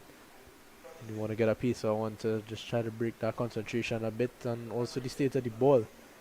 If the ball is reversing, you want to get your fast bowlers on. Yeah, So there's a lot of different things that you need to take into consideration, and bowling in our regional tournament was not an issue for us. We were bowling down teams quite easily. It's just you're putting the blame on the batters, aren't you? Look at you. No, all things aside, that's some excellent point you made there. A lot of things have to be taken into consideration in choosing your bowlers, how much you want them to bowl, which spinners to bowl, and all that. Then it could show in another part of the equation, in the sense that if you have a spin bowler is bowling well, you rotate your fast bowlers on the other end. So it's a lot of things to take into consideration, but don't worry. I don't think your teammates, your batters, teammates, they wouldn't say anything about that. I don't think they would, mind too much. But don't throw them under the bus next time, please. Yeah. So back to the conditions here. You could see that's Leonardo Julian is doing some stretching. Is he gonna come on? I hope not. Well, he's doing some stretching there. Maybe Carry Pear to continue. Thankfully. Yeah, it's Carry Pear doing a good job, holding job. So he would be one to really do the holding job for the team. So he might bowl probably 10 over spell. If he gets a wicket or two, it's really good. But you'd want him to. This one is cut away, but straight to the fielder. Looking for a single, but it's not there. So he would be the one to just bowl, hold that one end, and rotate your fast bowlers from the other end, the southern end. Yeah, it seems to be the plan at this point in time, and you're right. Carey is known for his containment more than being a real wicket taker. And usually, in most forms of cricket, you see once you get those maiden overs building up to 2 or 3 maybe, and get the bowler on the other end picking up a lot of wickets. So Carey's bowling really well. He's not giving anything away to Jason Mohammed. Yeah, and then Jason Mohammed on the other end, he's not going to be too overly aggressive. He's going to buy this time. He knew he has to bat long, so it's going to be a good contest between Jason Mohammed and Carey Pear. Let's see who's going to waver the moves this time. Oh, just over the top of the fielder at backward point. Looks like Andrew Ambaran at that position. Is it? Yeah? It is, yeah. He's a very good fielder, but it was caught just over him. It just flew over him. Made a valiant effort, but again, it's a opportunity gone. At the end of 26 overs, it's 102 for 2. We take a short break.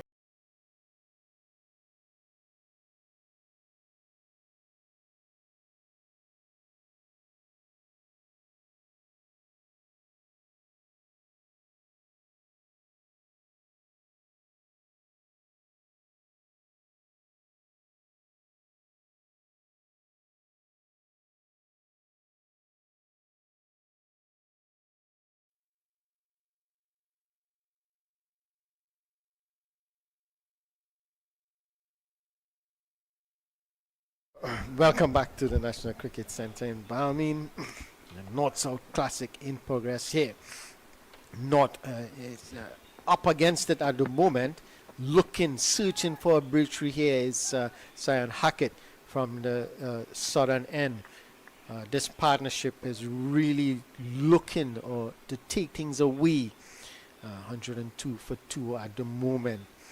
And Vikash Mohan, the captain, he would have a lot to think about here in trying to formulate a plan to try and break this partnership at the moment. Yeah, and once again, after lunch, you want to be consistent. You want to start working your plans. Don't give anything away freely. And Hackett, not a bad first over. He's going to want to continue on that note here. Yes, continue.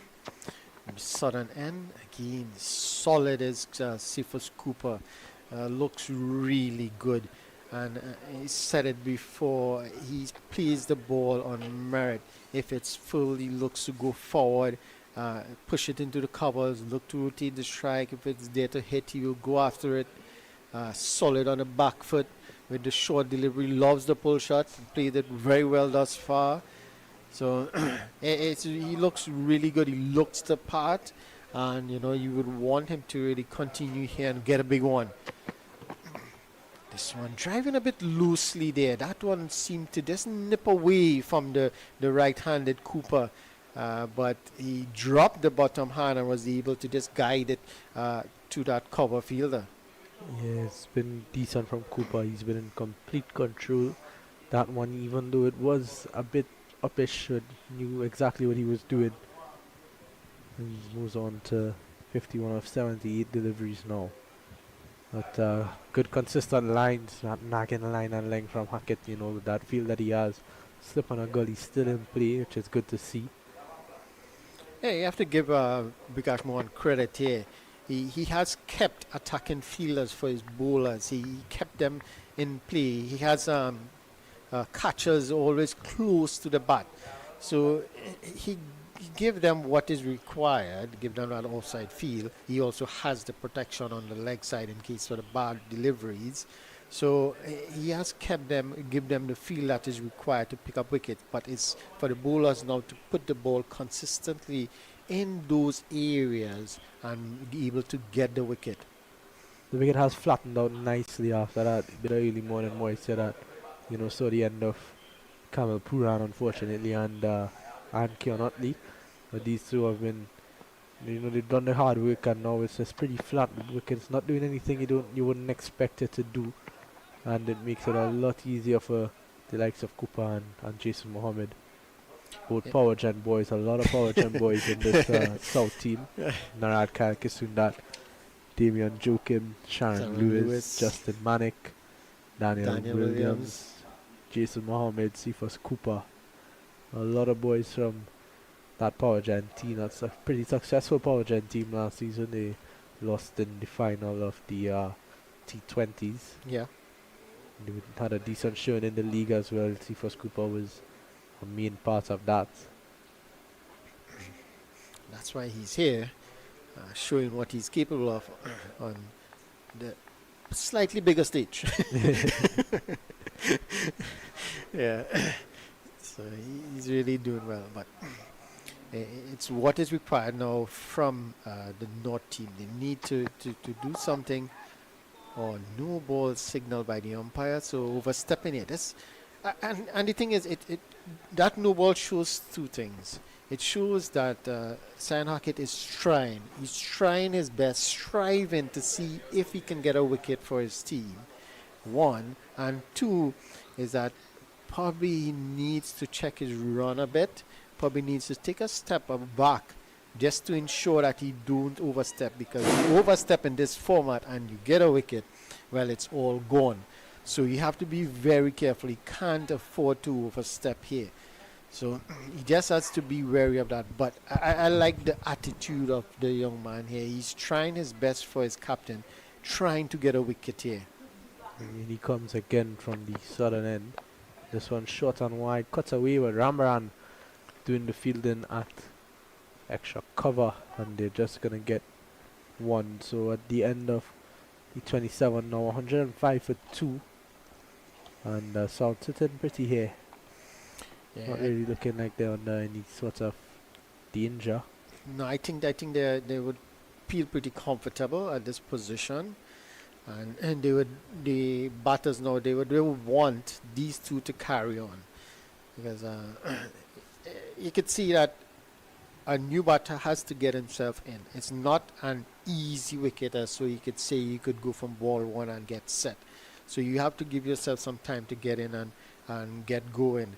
And we saw this pair, two of them, both Mohammed and Cooper, doing that. So if a wicket falls, the new batter comes in, would definitely have to do some rebuild and start over. So it will take some time for them to get fluent again, to score runs consistently. So it is very important that this pair stick it out there. And the new batters in the dugout, they would be hoping that they would, so they don't have to come out and get going once more. But Kari Pierre, a lot would depend on Kari Pierre here to see if he can pry a wicket for his captain. That partnership now moving on to 78 with that single, in fact. A really, really good recovery partnership from these two. Jason Mohammed showing his class. He's been around for quite some time now, and has got a bulk of runs in first class cricket for Trinidad and Tobago. Cephas Cooper looking to get back into the team after making his debut just about 4 years ago.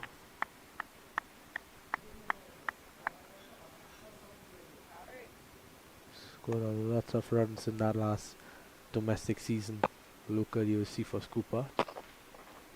Kari Pierre just continuing to nag on that off-stump line to both of these batsmen, not giving away any free runs. Yeah, so Vikash Mohan, he has to do something here. So these two, he could give them probably about 3-4 overs to see what they can do.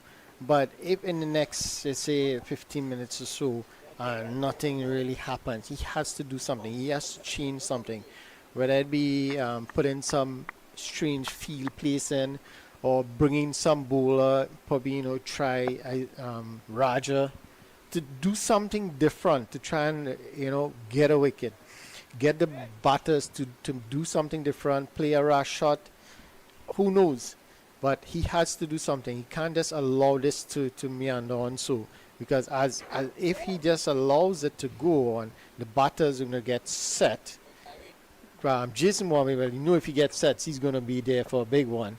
And Cooper, he will just continue to just bat and score runs, and it's going to get very dangerous or very bad for the North team. So something has to be done. He has to do something. And he has enough senior players around him. They could probably have a chat and say, okay, maybe we need to change the field. Let's try this bowler, see what will happen. But he needs to change up things. If it is, give some part-time bowler over two, just to see what will happen. Yeah, I think that's not a bad option, but Hackett and Kari Pierre both have bowled pretty consistently after lunch, and yeah, I think give them a couple of more overs to work their plans, and if it doesn't work as you rightfully said, make a change. There's a lot of options out there. There's Raja hasn't bowled yet, Rambaran hasn't bowled a long spell. There's obviously Vikash Mohan himself. Vikash Mohan, the skipper, just bowled one over. There's options. Tion Webster bowled just about 5 or 6, so he's also an option. Need to try some. Don't want this partnership getting too out of hand, as correct. Now it's moved on to 79 runs. Yeah, he has to be very careful here. And you could see, judging from the reaction of the players throughout there, you could see they're pretty much flat-footed. They're just waiting for something to happen. They're not making something happen, trying. So there you could see a little change. We have a fielder at short mid-wicket. So that is good. But a bit too straight there from Hackett, and it's worked nicely behind square for an easy single. But that is good. He has a fielder short mid wicket and short cover. So he's trying something. That is good. That is good to see. You want to see that happening, not just just sitting back and let the game meander on and hope that the batters make a mistake. So this is good. This is what you want to see. And the thing about it, not bringing up anything, but you have to give credit where credit is due. That's why Darren Bravo is so good. He makes things happen. He's very proactive as a captain. Correct. And Correct. Seen now Vikash Mohan putting in a short mid wicket and one just behind him. So that's another interesting field, and it's about being proactive. Vikash Mohan has shown shades of being fit in that role. It's good to you've seen Dan Bravo and Imran Khan, those likes captain the 40 team for quite some time now. Yeah. But these guys, Imran Khan is getting a lot older now. He's probably within his last couple seasons maybe. Jason Mohammed as well, another senior player. They're not getting any younger. So it's good to have a look at the likes of Vikash Mohan, Jangu, these guys, these young upcoming guys, looking at them to captain your team within the next couple of seasons. So it's good. And Hackett working to his plan well. Karen Bukas looking to effect that run out, but not there. Yeah, this is good. So you can see a definite change. So they have decided they're going to work that leg stump line for Cooper. Right? And they have set the field accordingly. There's a fielder just in front of square, one just behind square, short mid wicket, and mid on. So this is good. Right? Finally, they're doing something, making something happen. And it almost brought a wicket. It could have been a run out just now. Right? So this is good. This is what you want to see. Not just letting things happen. So this is good. This is great for the game, and it poses now a different challenge for the batters. How are you going to adapt to this challenge? So this is change. But the same field for Jason Mohammed, so it's definitely going to be the same line of attack. You can't get too full either. That one, a bad part maybe in there could have caused an issue, but it's good from Hackett bowling well to his plans. You can't get too full. Yeah. With this field, it's pretty much easy pickings. You need to be a bit shorter, maybe up into the rib cage with the occasional good leg delivery. Yeah, because anytime he pitches up on that line, Jason Mohammed is going to drive him straight down the ground. So he has to be a bit shorter, but you have to give him credit. He's bowling really good to this field setting here. And this is excellent from the North team.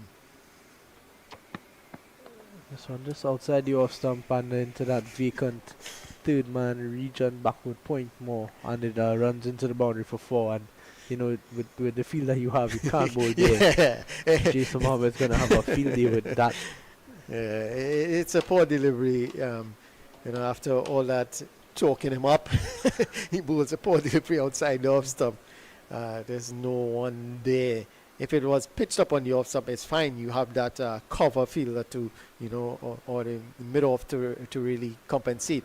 But you can't be bowling that sort of line and length outside the off stump when you have a pretty much dominant leg side field. So let's see how is he gonna react. Is he gonna go back? What is he gonna do?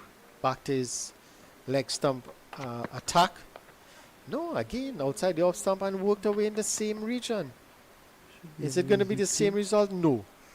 This time he just pretty much guided it. It was a bit short and guided it out backward of point. And he picks up 2 more at the end of the 29th over. It's 116 for 2.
Welcome back to the action here at the National Cricket Centre in the North-South Classic.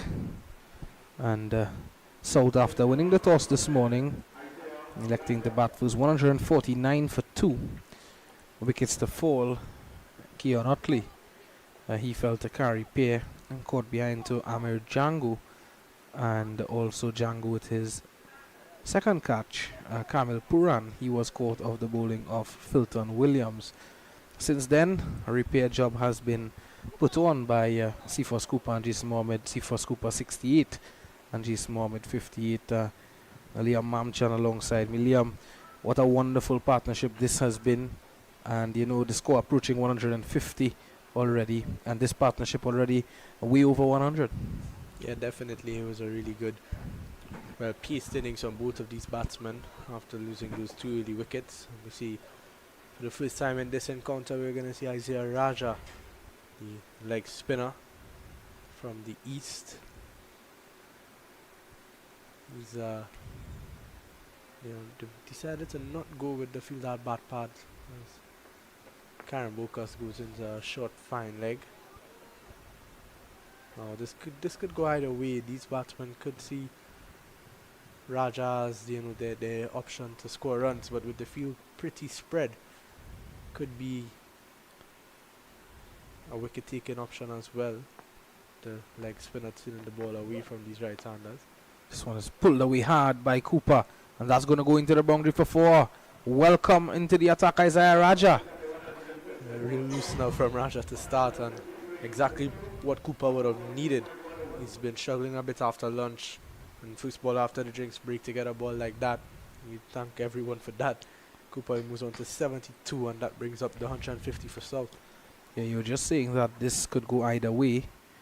Well, it started, I don't think this was the way Raja would have wanted it to start for him, and neither is skipper Vikash Mohan.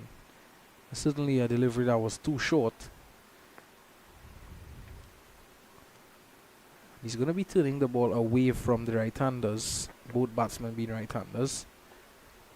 This one punched into the offside, but there's protection. Andrew Rambaran sweeping on the offside. It's a bit short again from Raja, and Cooper getting on top of it nicely, punching it down to that sweeper fielder. Jason Mohammed 58 of 93. He's into strike now for the first time against Isaiah Raja. Just the one slip. That's Dejon Charles. I think it's safe to say both batsmen enjoying the company of each other out there in the middle.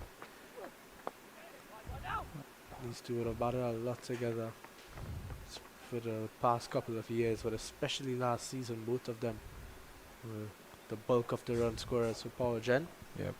And would have enjoyed many lovely partnerships together, as well as Evan Lewis, who's not part of this one.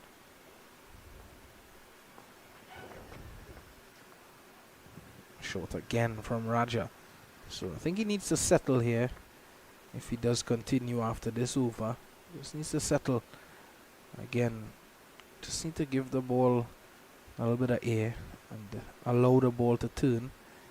Whatever turn there is on offer. We didn't see much turn just yet, but he's a leg spinner. He's going to be taking the ball away, as I said.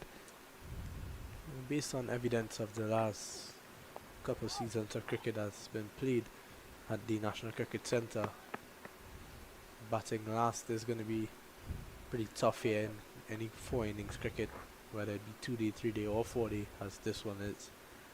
So I think, South winning the toss and batting first, they knew that they just had to get past that early morning 45 minutes of moisture, and it'll be smooth sailing from there. So they're going to want to cash in on this good start that they've had. Both of these batsmen will want to cash in as well. Just milking Raja easily here, and that's the end of over number 43. South 158 for 2. As you see, not a really good overall from Isaiah Raja to start, and they would have been looking to him to maybe prize out a wicket if he can, and that didn't happen just yet, but it looked very easy going for Cooper and Mohammed against him. There's one of the equipment being used to maintain the facility at the National Cricket Centre, Liam, the outfield is looking in spectacular condition for this game thus far. Yeah, definitely. You know, the outfield has been quick. It's been smooth, no issues at all. It's really best I've seen the NCC in quite some time. Especially, you know, at the start of the season, you don't expect it to be this good.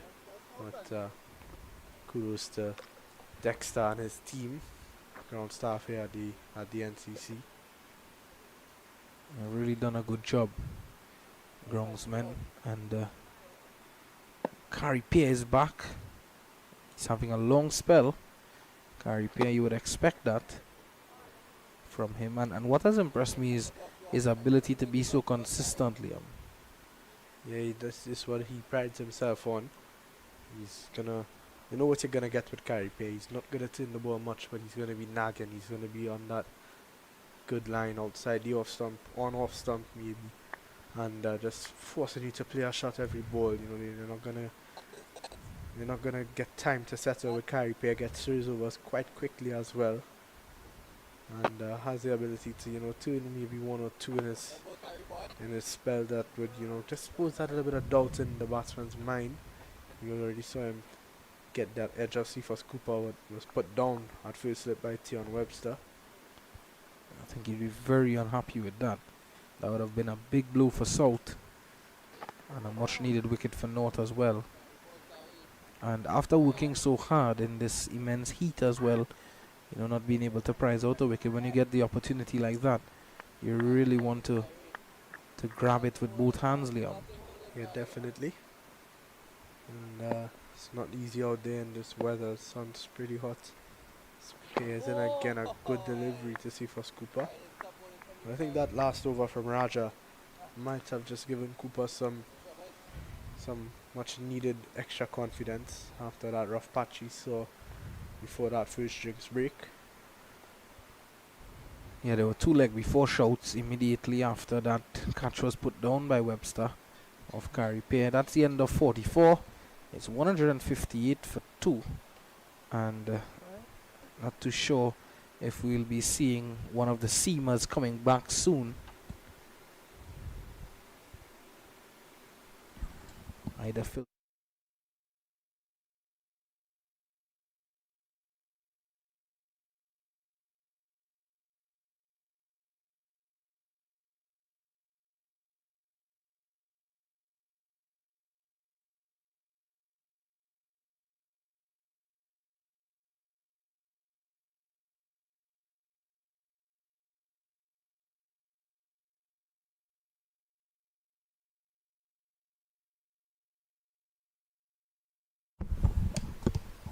Well, Liam has taken his leave from the commentary booth, and he makes way for Dylan Sharma, who's back. Good afternoon again, Dylan. Good afternoon again, Vishal. Great to be back here again. And with you coming into the commentary box, you've also brought Andrew Rambaran with you into the attack. We'll have seen just 2 overs from him, Andrew Rambaran. So he's going to be back into the attack. And the left arm orthodox spinner taking over from Isaiah Raja. Raja would have had just 1 over and wouldn't have been the best of overs at all. And this time Rambaran is taken over deep mid wicket for 6. The first 6 of the match, courtesy Jason Shadow Mohammed. Well, what a greeting that was for Andrew Rambaran. Greeted with a 6, was not a great delivery, was a full toss and rightfully dispatched.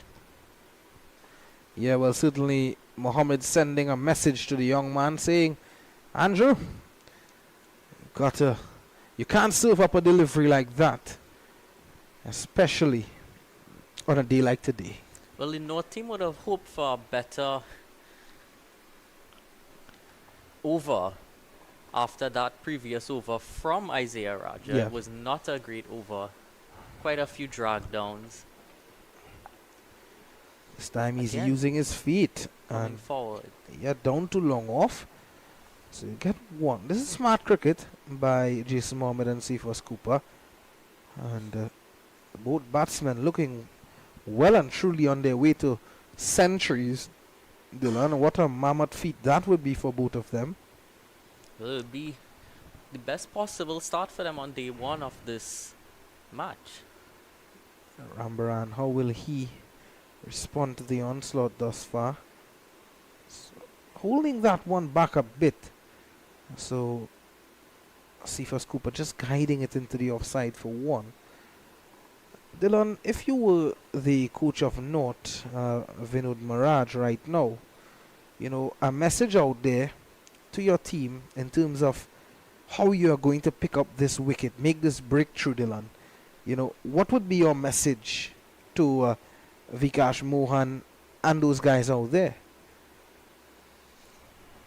Well, as we saw in this over right now, 6, then 1, then 1. You don't want to be giving off singles when you're trying to execute a plan to a specific batsman. You want to be able to build dot balls and keep them on strike.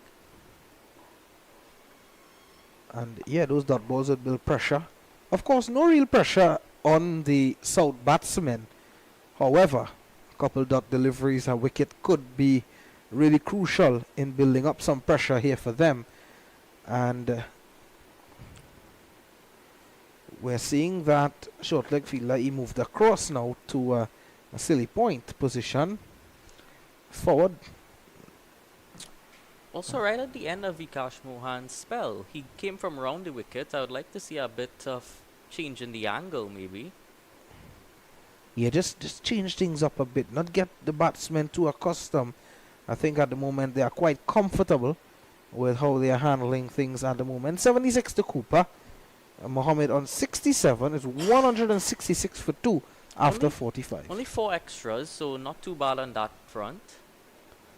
Yeah, that's very good. That's disciplined bowling from the North team, the team in blue. And you can see Jason Mohammed seems to be a bit uncomfortable there with something on that left hand, the forearm of his. And umpire Danish Ramdani, or 2 umpires for today, umpire Danish Ramdani and umpire Candice Laborde. And also assisting them is umpire Simon Arun, overlooking proceedings. Good crop of umpires for this game. And when you speak about the best of the North, the best of the South, Dylan, and then you see such good umpiring on show as well, is really the best of everything on show when it comes to cricket in Trinidad and Tobago. And it's being played at the hub of cricket as well, the National Cricket Centre. And Liam and I were speaking earlier about how spectacular the outfield is. The weather looks good as well for the next 3 to 4 days. And if we have to narrow into today, it has been simply outstanding. Well and truly into the dry season. Yeah. I think it's every cricketer's dream to see the weather like this. You wake up in the morning as a cricketer on the morning of your cricket match, and the first thing you do is look out the window to see if the rain is falling or the sun is shining, Dylan. Yeah, I'm glad we're paying the air conditioning. Yeah, definitely. And those guys out there, yes, they are getting the opportunity to play cricket, so I don't think the weather would hamper them too much. So guided nicely. This could run away for 4, you know.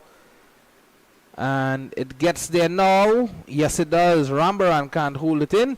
And Jason Mohammed, his tally moves up by 4. That's a lovely shot.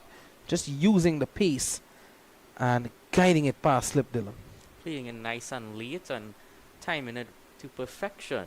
And as you just alluded to, the outfield there, ensuring that it got over the boundary. Yeah, and you know, earlier today we would have seen the outfield, some of those deliveries holding up a little bit just before the boundary rope, but that just goes to show with the heat and the sunlight out there, Dylan, as the outfield dried out a bit as well.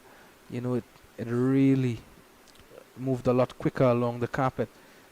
How will Pierre respond here?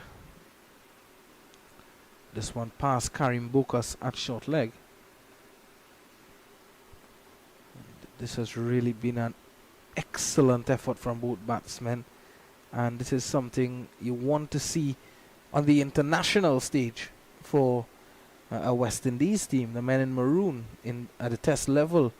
Dylan, you want to see this sort of temperament, this sort of consistency in your batting, and the ability to withstand pressure. And Cephas Cooper and Jason Mohammed certainly showing that at the moment. And as Mr. Vinod Mamchan said earlier, Jason Mohammed, one of the players to come under fire. Persons were saying that, you know, he has had enough, but now we are seeing him, you know, he's looking to silence those critics, Dylan, you'd say? Well, he's definitely silenced them so far.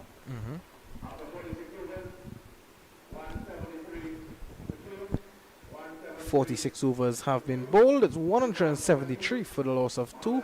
We'll take a short break and be right back.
Welcome back as we continue the annual North-South Classic, which is one of the biggest games on the domestic calendar in Trinidad and Tobago.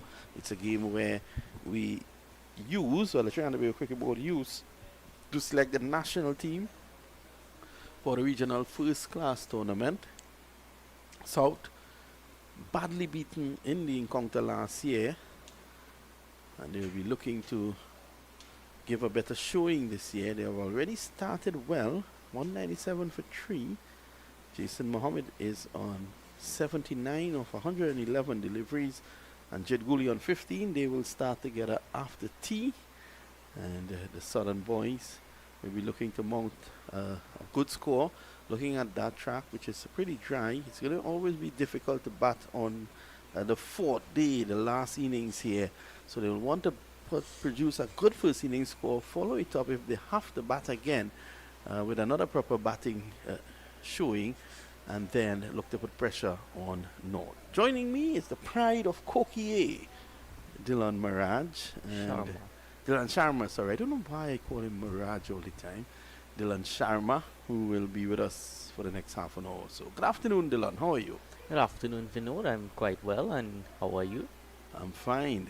This is Williams. He's back and gets one, Jason Mohammed. Your thoughts on Jason Mohammed's innings today? Well, it's been an innings that has showcased the vast experience that he's accumulated over all these years. And as you would have said, South would have lost last year, and they're putting up a good show this year. Yep. This clash at one point in time was considered a first-class game by the MCC, which was at the time the Marylebone Cricket Club that ruled the game, and over the years it has now changed. Over the years it has changed.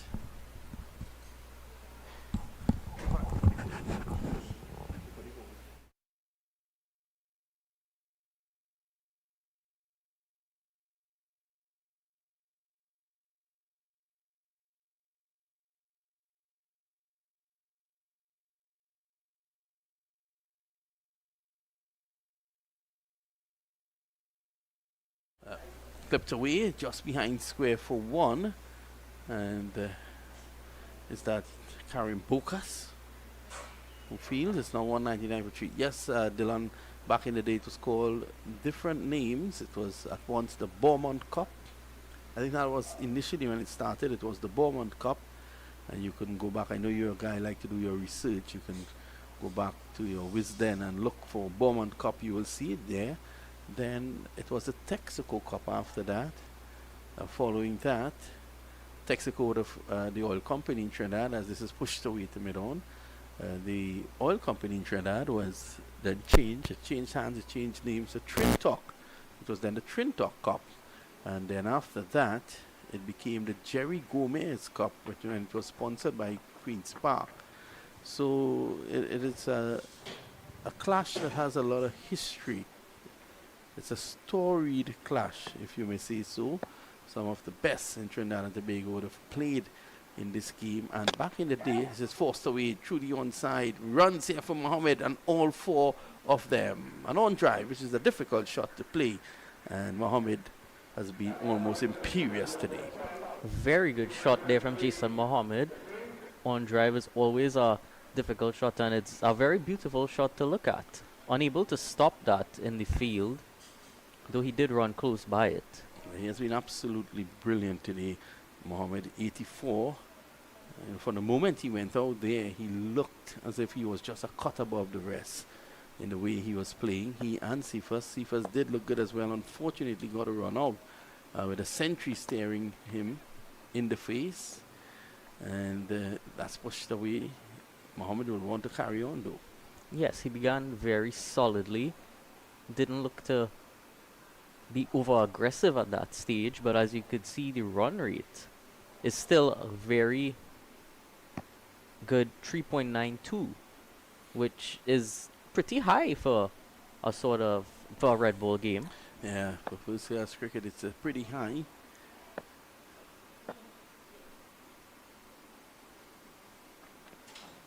way outside the off stump. In white ball cricket, that would have been signaled a wide.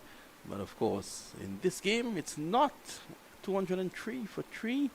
Sifa Scooper 80. Jason Mohammed 84. I want to say thanks to good old Shams, who has given us some coffee from Rio Claro. All the way from Rio Claro? Yeah, the water though is from Cuba. The coffee is from Rio Claro. He's made quite a trip. So you can see the lighting pylon there. Obviously, night cricket will be played here at the National Cricket Centre. And Dylan, you've just joined us, but you haven't been a full season with us. Sometimes we're here at night for night cricket here at this beautiful venue. Very picturesque today. Would definitely like to see this venue at night with all these lights on.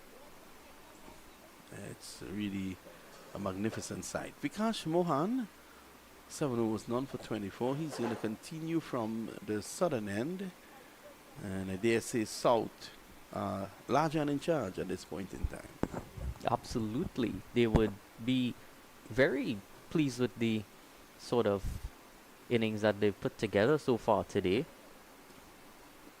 Jid Guli, on the back of that solid start from both Cooper and Jason Mohammed, came out and really continued to push the pedal down on the innings here. Sammy Spark flashing. A little bit of luck again. That would have gotten through the field and into the boundary for 4. The way Guli has played, he's come in and he has been in a hurry. He has been in a rush. It's as if he got up on a Saturday morning and was rushing across to Nero's double shed in Coquier. Such speed he's using. From his back, he's pulling and pulling imperiously for 4. Second pull shot of the innings. He plays it really aggressively, and it seems to be a shot that he favors quite a lot. Struck very hard. The bat speed was something to look at, but it was short. It was a bad delivery on that occasion there from Mohan. Mohan hasn't quite looked as if he's quite ever settled into his line and length so far today. Well, they've added 30 of just 4 overs. That should tell you something.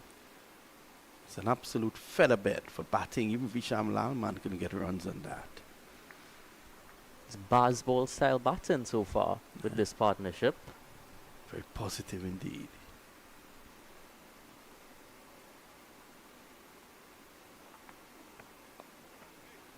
And he respects the good one. It's also a part of his batting so far that we've seen in that over that Gary Pierre bowled to him. The last 2 balls of that over, he defended quite solidly. Again, eyes on that ball to the very last moment. Exaggerated defensive shot. 2 better deliveries here from Vikash Mohan after that boundary. Again, he pulls it down, not getting hold. It rushed on to him. Ken, he was ready for that pull shot. End of the over. At the end of it, 207 for 3.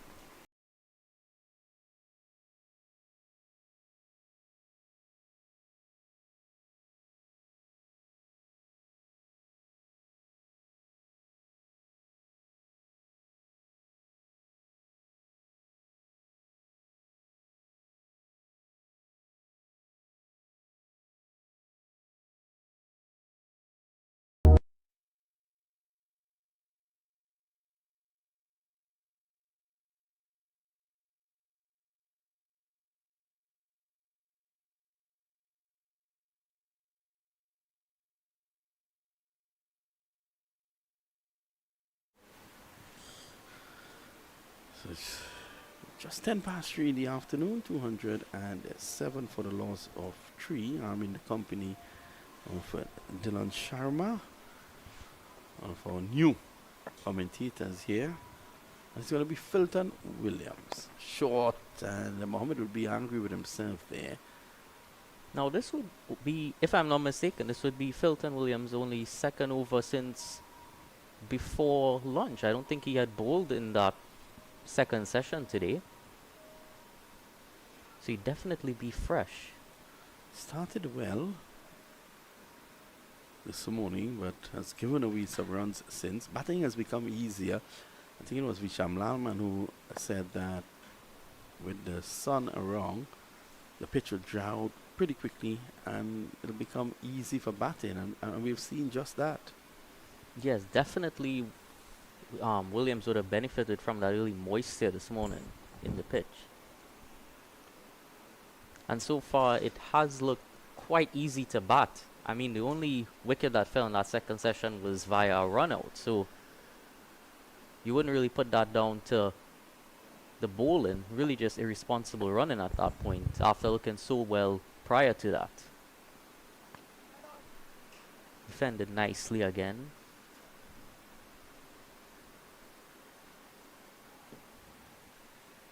I'm surprised I haven't seen Camilo Carambokas into the attack. He's normally a stiff medium pacer.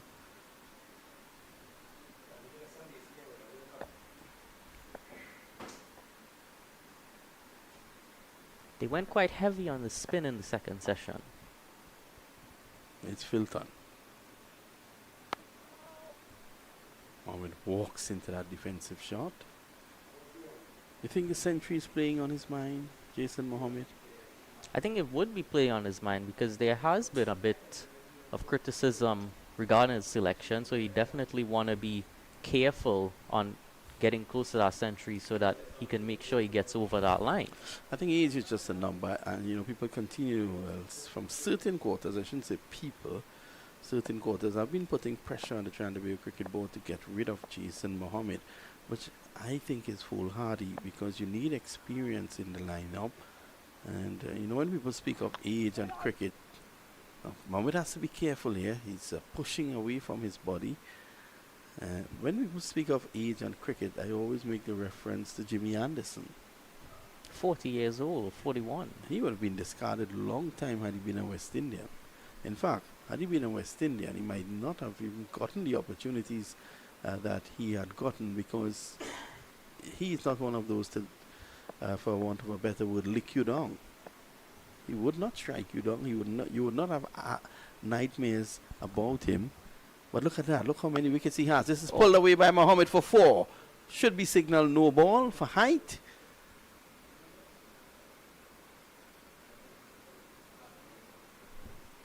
Well, just 4. Let's have a look at that again. Then there should be a no ball. Well, if that's not a no ball, Dr. Keith Rowley is not the Prime Minister of Trinidad and Tobago.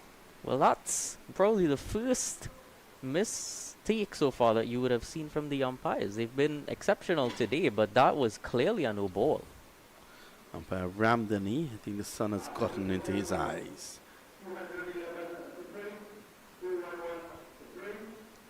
My good friend Renaud Siudas announces downstairs that the score is 211 for 3. So back to the history of the North-South Classic.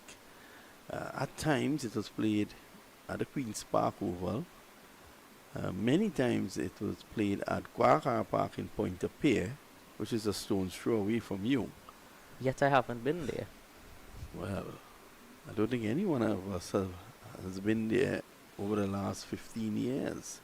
With the demise of the oil refinery, you've seen the demise of Guacara Park, even way before that. It was the first cricket ground in the world to be nestled in an oil refinery. And there you can see, is that the highway? Yes, the Churchill Roosevelt Highway. No, it's Oh, that's the main road. some afternoon rush traffic here. Yes, coming from the industrial estate in Point Lisas.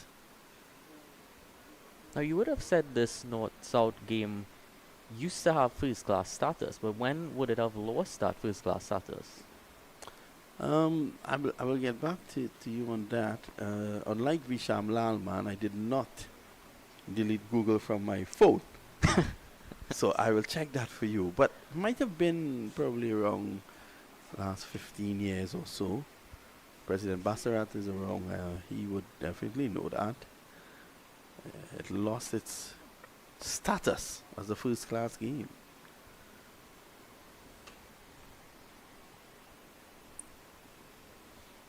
Good start to the over so far from Vikash Mohan.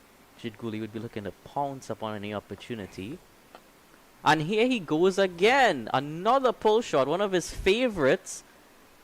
For 6. And this goes all the way for 6. So Mohan continues. Again, a bad delivery. It was short. He's dragged it down way too often in his spell of 8.5 overs so far.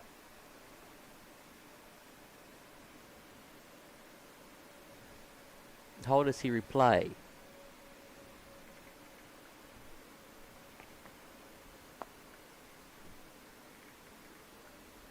No run there.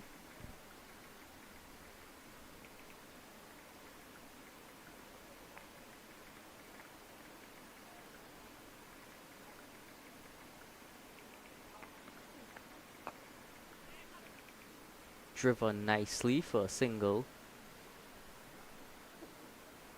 Glad to see that they're still rotating the strike.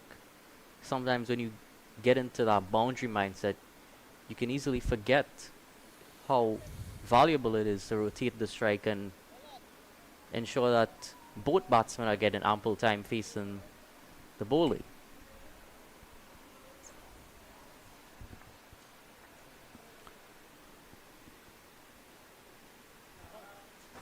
Well, I see young Sharma has some fans.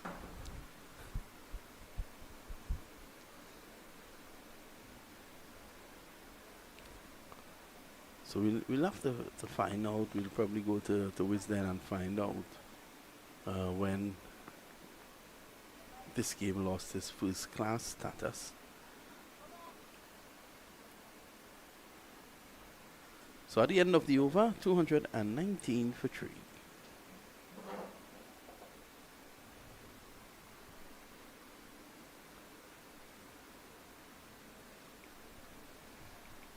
Now, as you were saying earlier, with regards to age is just a number. Brad Hogg would have played late into his 40s. Clive Lloyd would have played down to 42.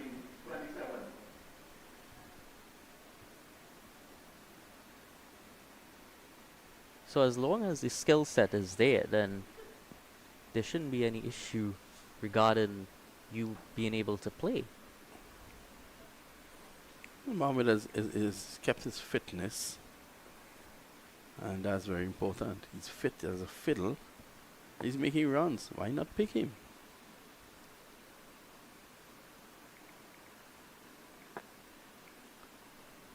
Here's Filton Williams to continue. Oh, just trying to play at that one. Well, I think he actually pulled away. Pulled away a bit late. Filton Williams has looked quite disciplined so far after this tea break.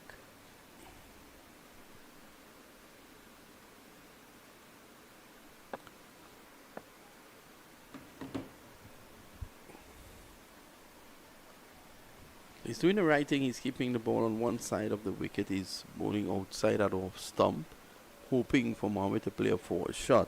The offside field is packed. There is a, whatever we term, a third slip. Point. Just short cover mid-off, deep cover, and a man peculiar. Well, I'm going to try to say that again after my coffee. He's placed 3/4 of the way to the third man boundary. that is a position that I wouldn't say I've seen often. Only 3 fielders on the leg side. I think it's for the uppish slash, the uppercut. He has played the spin bowling in that region quite a few occasions.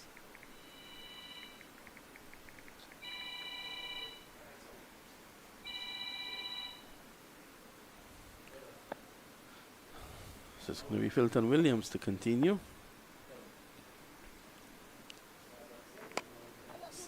back and pulls into the vacant mid-wicket region. Should come back for 2. So back to the history of the North-South Classic. The competition actually began in 1925. It was when Roland Beaumont, the South African test player, who had moved to Trinidad and became a manager of an oil company, donated the cup to be played for between North and South Trinidad. Beginning in 1958-1959 season, the annual match was granted first-class status. So in 1958, it was granted first-class status by the MCC.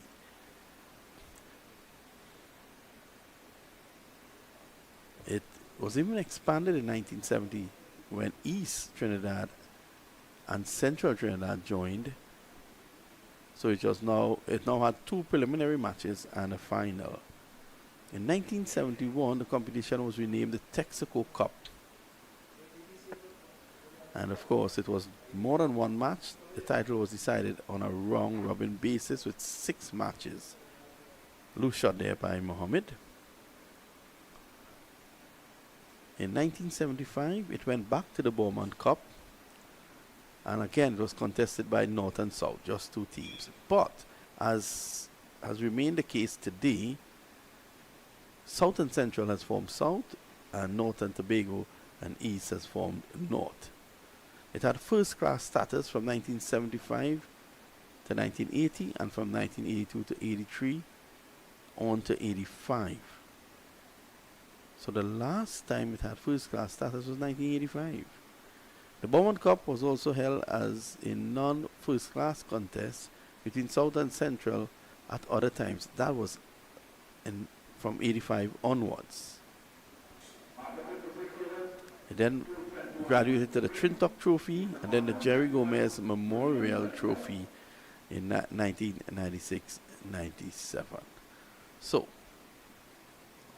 surprisingly, Vikash Mohan continues here. Gully gets 1 more. You think it's a good move for Mohan to continue? Well, I like that the captain is, well, he is the captain, so he is continuing to show faith in himself. So maybe he feels that he could probably settle in to where he would want to be pitching the ball a bit more often. And it's also probably because of the left-hander Gully being at the crease as well. And he struck. A team dismissal. Mohammed pushing forward. And Vikash Mohan strikes with a score on double Nelson. 222 for 4. Jason Mohammed has to leave for 91. A sad end to Jason Mohammed's brilliant innings. The nervous 90s coming to haunt him here.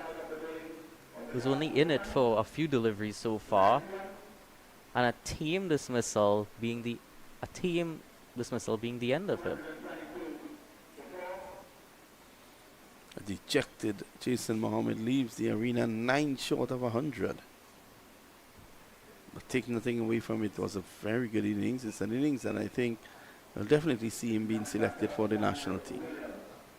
Definitely should be selected for the national team on the back of this performance.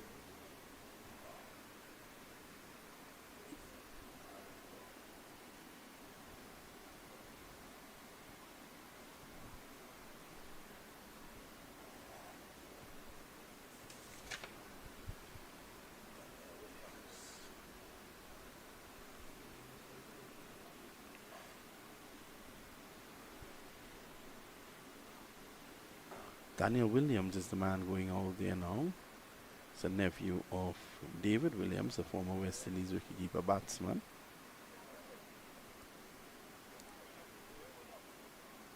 So it's now up to Gully to continue the good work. 222 for 4. And Vikash Mohan will think that he has gotten an opportunity here now to probably press further, get another wicket or 2. Well, as you were questioning whether the decision to keep him on was the right decision or not, well, he's answered your question.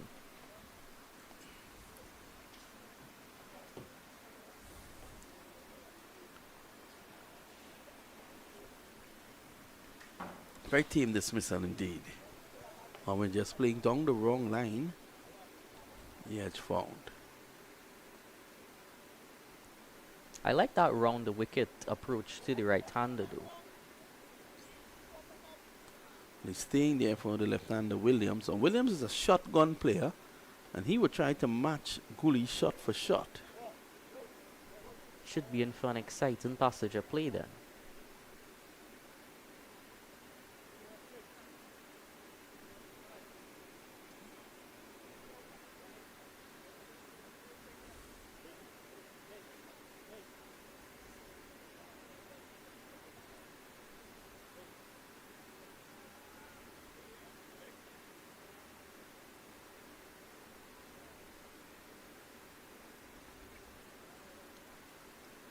So he has a slip, a shortish cover, and a short leg in play.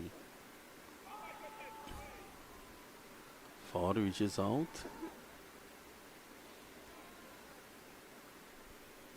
I'm surprised that Ford short leg hasn't been moved to a city mid-off.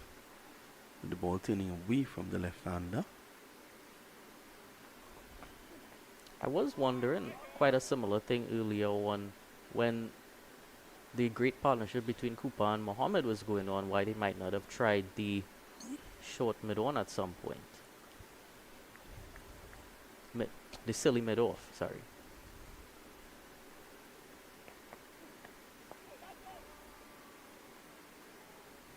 Well, normally Williams would have had that ball screaming to the boundary, that short delivery.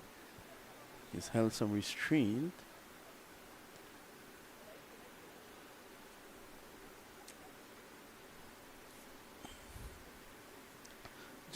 A gentleman with 3 legs goes passing. Beautiful delivery. Yeah, nice loop on that. Let's have a look at it again. Oh, beautiful. What saved Williams there was the fact that he was angling the bat so it didn't break the edge, so to speak. You definitely see that confidence in Vikash Mohan bowling after getting that wicket.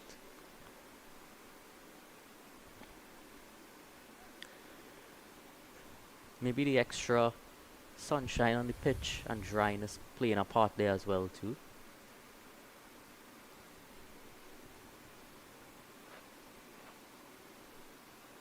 Are you surprised that Joshua James didn't make the North final 11? I am surprised actually. We saw him play in the Under 23 Cup that just passed recently, and also seen him play in the CPL a few times. Would have thought he would have been one of the prime candidates, especially with someone like Darren Bravo out.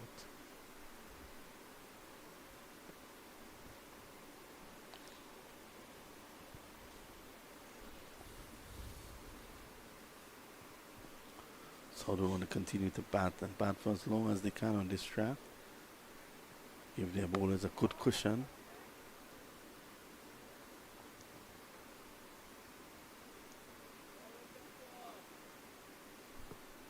Filton Williams is going to have to readjust his line here. The two left-handers at the crease now.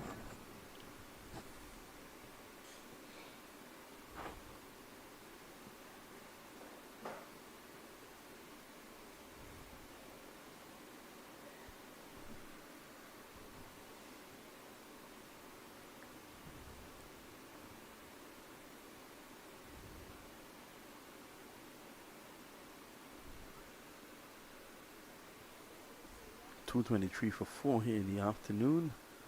It's been a good batting display from South. 80 to Cephas Cooper, 91 to Jason Mohammed. He just brought in that deep point to a regular point.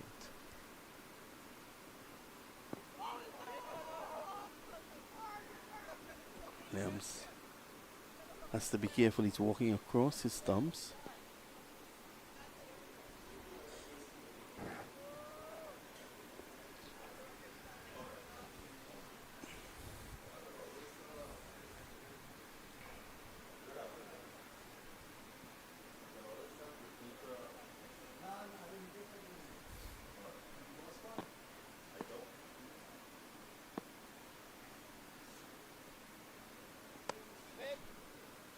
Play the way down to third man for 4. Deliberately playing it down in that region. Timed it well. It went away really quickly.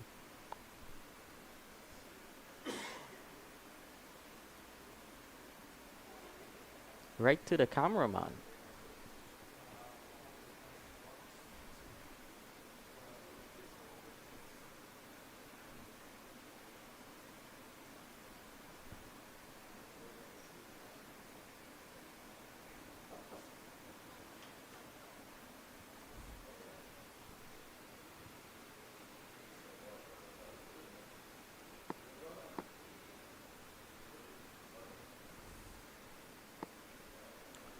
Yes, Williams round the wicket.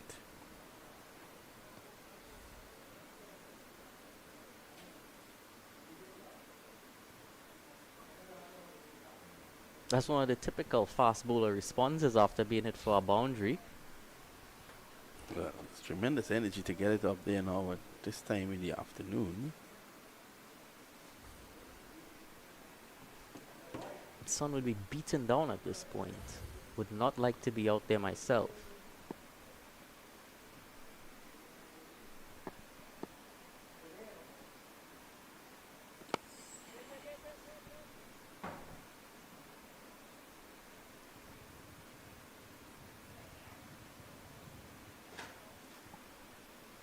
Seems to have done himself a bit of a mishap down there at mid-on.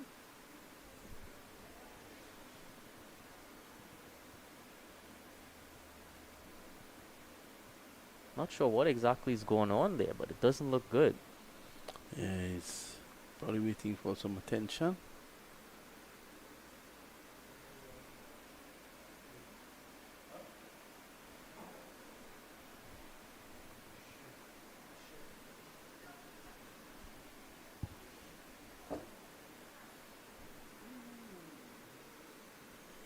There was Webster coming in.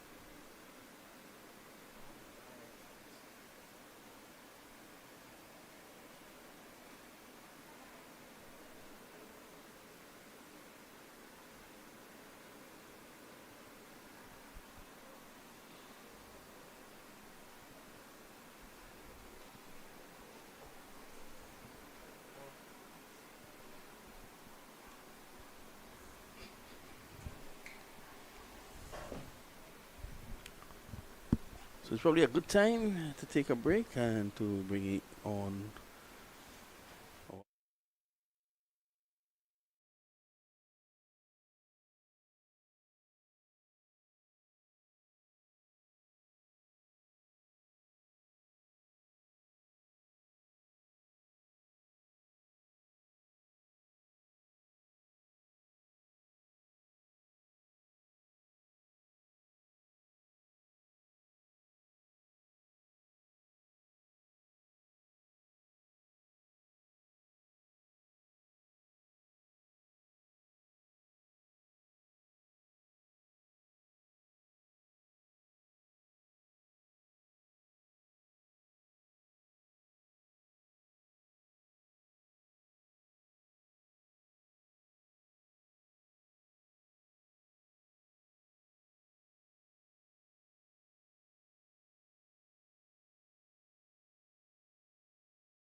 Drinks break is over, and it looks as though it's going to be a change in the bowling. No, it's actually Kari Pierre is going to continue, and Dylan Sharma is back with me in the commentary box, and Anderson Phillip is on strike. Dylan, welcome back after the drinks break. 259 for 8. There's just about 15 overs to go in the day's play again. And Julian, always a very tricky character. And Django is going at Philip at the moment. He's doing some sledging.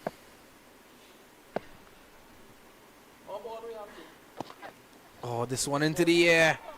And a stifled appeal. Umpire Danish Ramdan, he just calms the situation, Dylan. And not out, says the umpire. Just looking to get these last 2 wickets, Dylan. They'd be very, very happy if they're able to get these 2 wickets and maybe even back before the end of the day. Wouldn't have expected that throughout the second session. Yeah, definitely you would have thought from the start of today's play that South would have batted through today, but well, it has all went downhill. As I tell you, Dylan, as soon as we spoke about that Maruga Hill Rice, it started to go downhill for the South team.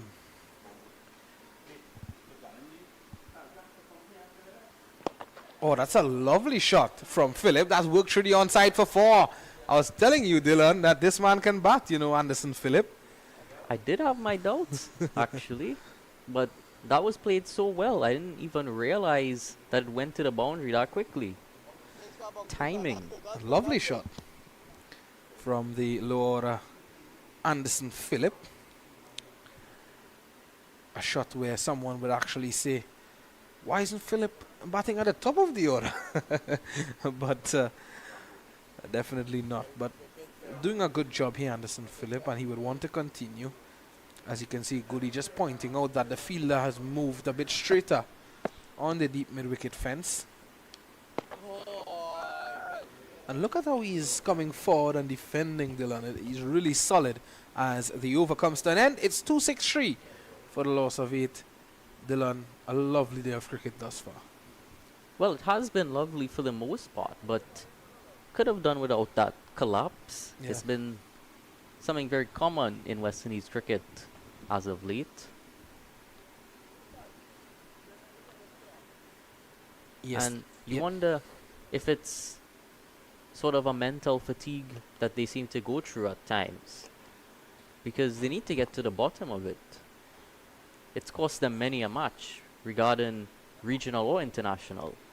Yeah, but you say mental fatigue, Dylan, but why isn't that an occurrence with other teams? You know, is it a case where these batsmen are not applying themselves as they should? You know, I don't think we can write it down as mental fatigue. Well, the reason I do say that is because, as we alluded to earlier, you know, getting past their 50s and not being able to convert it, as we see a bit of an injury. Well, that's the second shot that Karim Bokas has taken.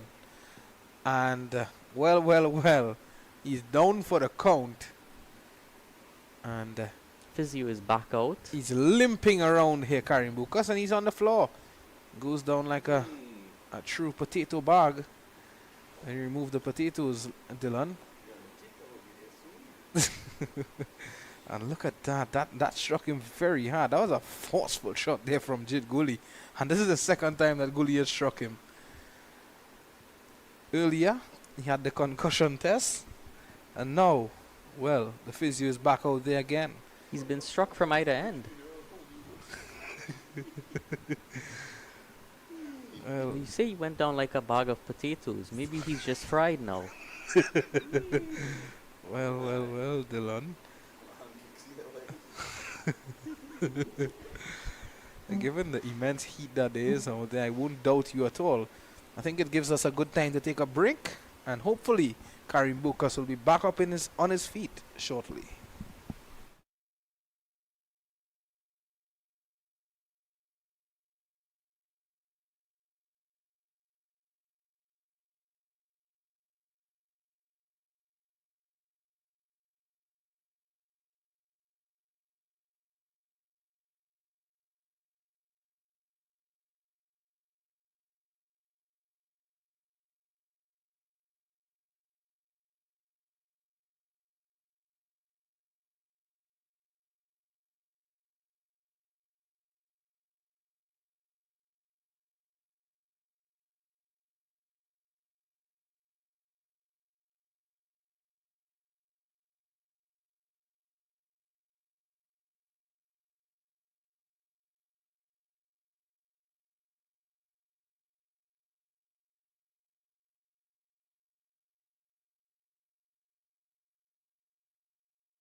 Rambaran is back on to bowl now. Didn't do too well in his first few spells.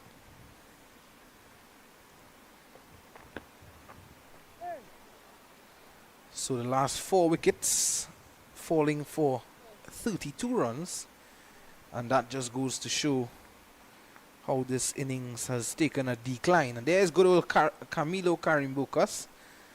He's been removed from the short leg position, and this time again he's almost struck again. This time at short mid wicket. And the ball seems to be following him. Usually it follows you wherever you go on the field. And for a moment he seemed to have thought that he was still at short leg because he was crouching at short mid wicket. So that completes, oh, that actually doesn't complete the over. It's the right-handed Philip on strike. The fielder's just moving around. But Candice Laborde having a laugh. Oh, he's back at short leg. He's a brave guy. Well, you can understand why he's a brave guy. You can understand why Mr. Karim Bukas is a brave guy.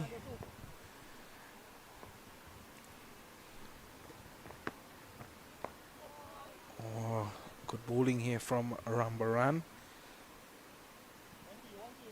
He really settled in now. He didn't have the best of times at the start of his morning with the ball in hand.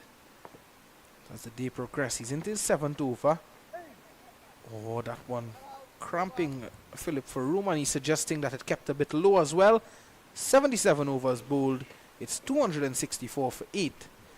And the North-South Classic continues. And Karim Bukas is laughing at the moment. I almost wonder whether Rambaran might have found a bit more success coming from the other end, where Pierre was coming from. That's a good point, Dylan. Left-arm orthodox spinner operating from that end. But I think that they would have wanted to stick with Carrie Pierre from that end. Definitely. Yeah, hence the reason why we didn't see Rambaran come from there. I think this evening when Karim Bukas goes home, Dylan, he'll have a lot of icing to do. I'm not speaking about icing cake.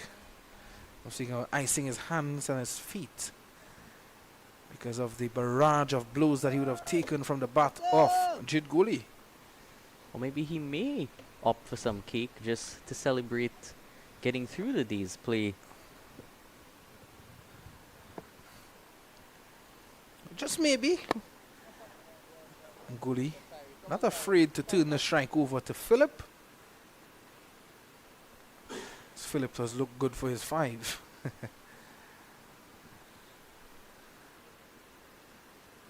He certainly wouldn't want to be coming in too early to bat. Yeah, Camilo Karim Bukas, someone who's known for his all-round ability. Short outside the off stump. Philip not interested in that. And just a matter of playing out the final 12 overs after this. of the day's proceedings. Philip goes big into the hands of the fielder. Yes! Philip has to go. Rambaran takes a good catch at mid-off. And that's a really poor shot there from Philip. Looking to go over the top to the experienced Gary Pierre. He took one hand off the bat, so he was not in control at all. And Rambaran takes a simple catch. Gully has been left yet again. It's 265 for 9. Well, it's not long now before the end of this innings.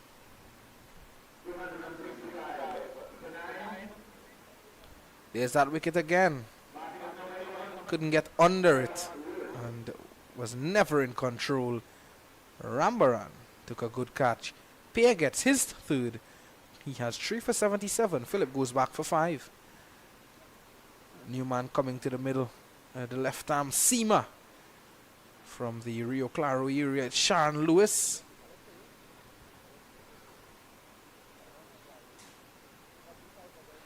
And he's warming up much like Andre Russell normally does with the swing of the arms. Dylan. Will he show us some Russell type shots? I had a feeling a wicket was coming, you know, because Kadir Mohammed just about 5 minutes ago, he was in the commentary box. That's his 4th wicket for the afternoon. And there it is. He's coming to have a look at his wicket.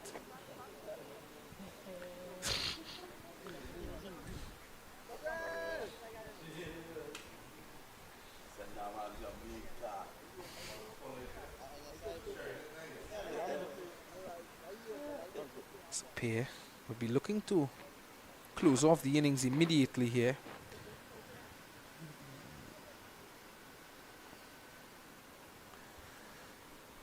What approach you will see from Sharon Lewis? Well, it's left to be seen. Well, Gully's got the helmet off at the other end. Just to relieve that heat a bit. Gully seemed to have lost some hair since coming to the crease. Since seeing all the wickets fall around him. A lot of appeal for leg before. Not out, says umpire Ramdani. And Django could see the funny side of it. Lewis is saying that it struck the bat.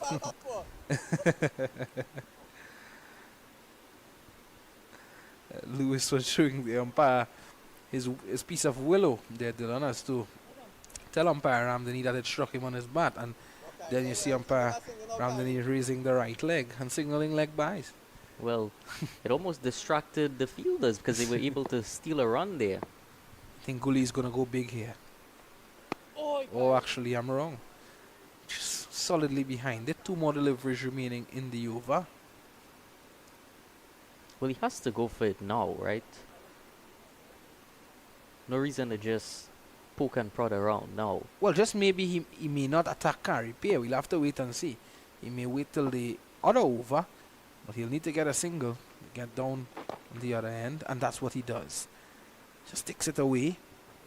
So Sharon Lewis would have the job of playing out this last delivery from Gary Pierre.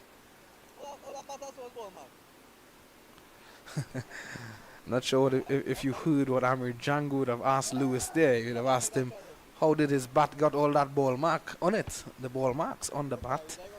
So, bit of banter going on. A leg slip in position. Oh, well played by Lewis to complete the 78.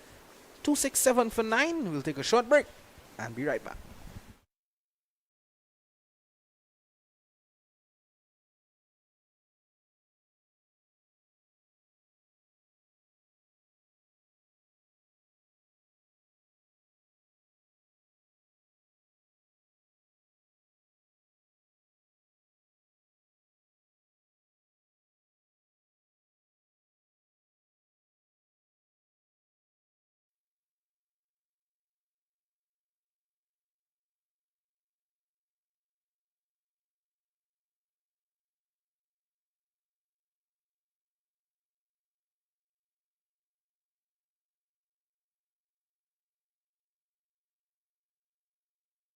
Gully will have to do all the heavy lifting now. 267 for 9. So a little bit disappointed in this effort. And at least from the position they were in to reach this situation now, it's going to be Vikash Mohan, 3 for 52. And he defends a good delivery. As I say, good evening to Liam. Yeah, 267 for 9 here. What do you think is the best way for Jed Gully to approach this stage of the innings? He's batting with number 11, Sharon Lewis. But he's going to try to get runs, obviously. This is the last pair inside. He's back and cutting well. He'll be pushing for 2 and easily go back. Obviously, Sharon Lewis doesn't inspire confidence with the bat. So he will have to farm the strike. But at the end of the day, you know, it's 6 of one, half a dozen of the other. This is basically, although it's a north-south game, it's a trial. So you'll want to address the national selectors.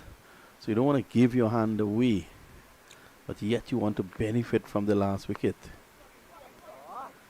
Here he is forcing again. He should go back for 2. And he does. Yeah, I think this is good from Gully. Just changing the field now. Moves Karen Bokas from a short mid-wicket to just a cover fielder. Surprised that you didn't see Karen Bokas with the ball today? No, not particularly. I think Karen Bokas is more recognized by the selectors for his batting. Flatter. So you can see Mohan not tossing up any deliveries to Jed Gully. See 4 fielders on the boundary. 5 in fact for Jed Gully. No slip now. 2 fielders buried in the boundary on the offside and 3 on the on. Oh, he tosses one up. And nicely played. Down to long on from Gully. Gives Lewis just one to maneuver. Then Sharon Lewis, he's going to look for a boundary here. Just the way he plays. He hits a long ball. But a bat from Andre Russell that he uses. Not sure if he still has it. But it does hit a long ball. Not much required. Just needs to stick around and lend that supporting role to Jed Gully.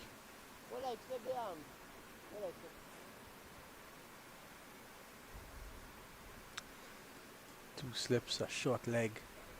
Looks like Filton Williams is going into a leg gully.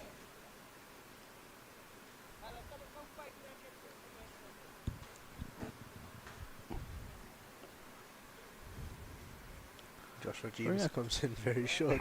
Very attacking field. 3 slips. 2 on the off, 1 leg slip. And he plays it very accomplished. In a very accomplished manner. High back lift. So he has done his job. He has stayed out the over. 272 for 9. Still another 11 overs to go before the end of the day's play. 28 short of 300. Interestingly, there's just 1 over until the second new ball becomes available. Now, probably don't want pace on the ball when Jed Gully's out there. So I don't think the North skipper Vikash Mohan I don't believe that he would opt for that new ball. Probably just, the ball is harder to hit when it's soft and old like it is now.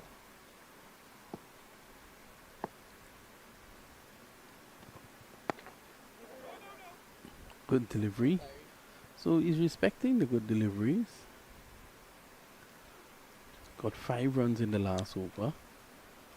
So we're looking to push South as close as possible to that 300 run figure.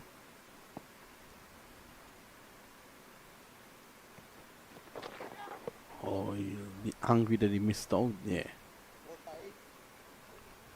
It's an outside leg, so no real threat of LBW. Jed Gully had a free offer. Tion Webster's out there on that deep square leg boundary as well as Joshua James on mid wicket. Going this time and straight down to Webster deep square. Gully moves on to 60. Now It's given Sharon Lewis strike for 3 what could be deliveries. possibly 3 deliveries. And he's probably growing in confidence, Sharon Lewis. So it's just 2 deliveries though, but the last one was such an immaculate defensive shot.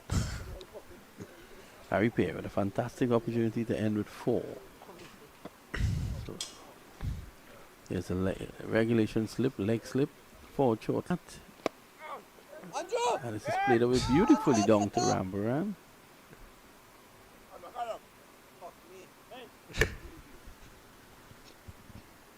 Well, they got him off strike, and someone had some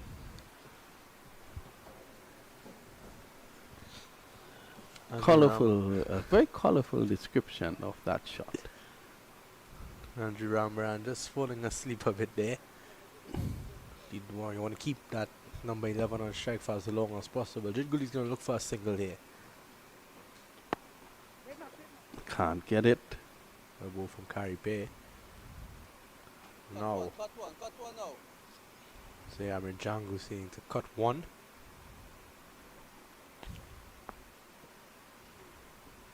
Don't want to get.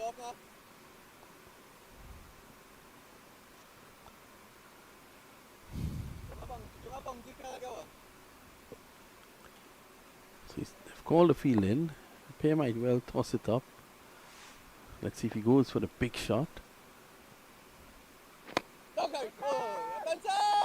Straight back to the pair. Spectators catch. And there is no run. I think he could have done a lot more with that. Yeah, I think he was just looking to get it past Carrie Bay and try to get that single, but well fielded. You know, Carrie Bay is one of the best fielders of his own bowling. So maybe skipper Vikash Mohan to continue. Carrie Bay, good figures, 3 for 80. A long toiling day for him. 27 overs he's bowled today. Vikash Mohan, 20 overs for his 3 for 57.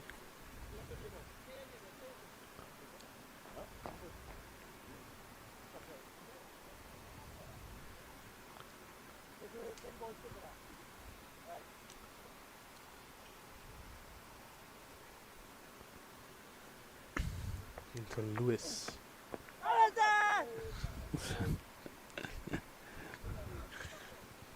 Looking to drive. That one missing leg stump, definitely. Sharon Lewis, known as Cutty, needs to get off strike here, get Jidguli back onto strike. Forces it away.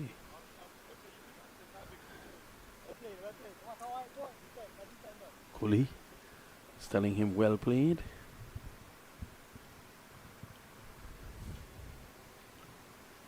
How long do you think it would be until we see that big shot from Lewis? Well, there it is. Not a bad idea. It was tossed up. Everyone is in that 30-yard circle, so to speak. You would have gotten a 4 or 6 had he connected there. Did you see Jidguli? Cooley's not happy. Cooley's asking what is going on. You see Carrie Page just signaling to Vikash Mohan To toss it up. let's give it some more here. I'm not sure if he could give it more here than he gave that one.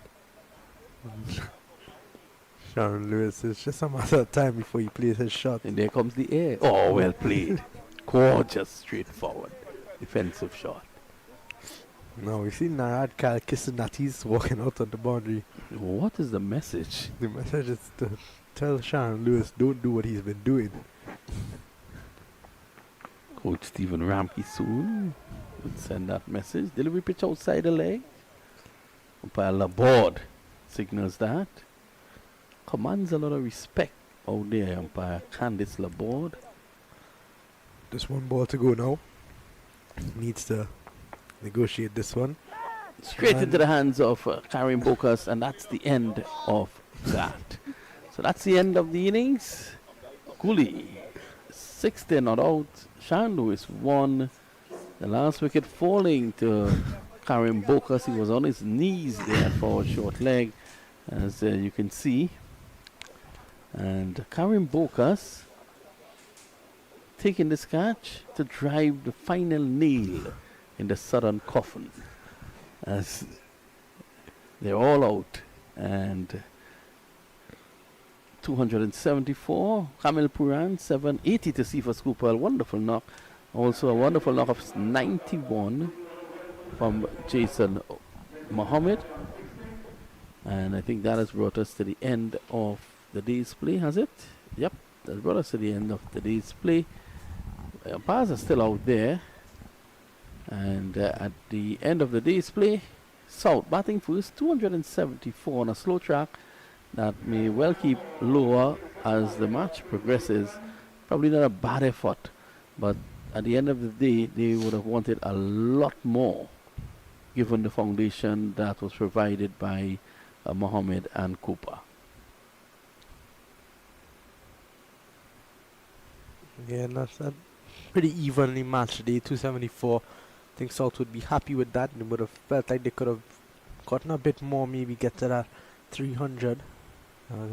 Sharon Lewis, disappointing way to get out, but sets up an exciting day's play for tomorrow. And North, they'll have a go at this 274 tomorrow. As we said before, that fourth innings is going to be really difficult on this wicket. So it'll be very interesting to see how this one goes.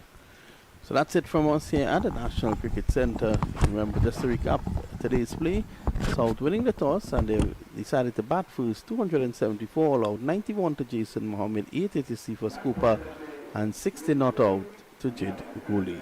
We leave you from the National Cricket Centre on behalf of the entire Cricket 360 crew: Jason Passad, Dylan Sharma, Vishal Lalman, Liam Mamchan, Kadir Mohammed, Ronnie Vikram Das, and Vinod Mamchan, bidding you a very good evening. Stay safe, and remember, tomorrow morning at 10 to 10, join us for day 2.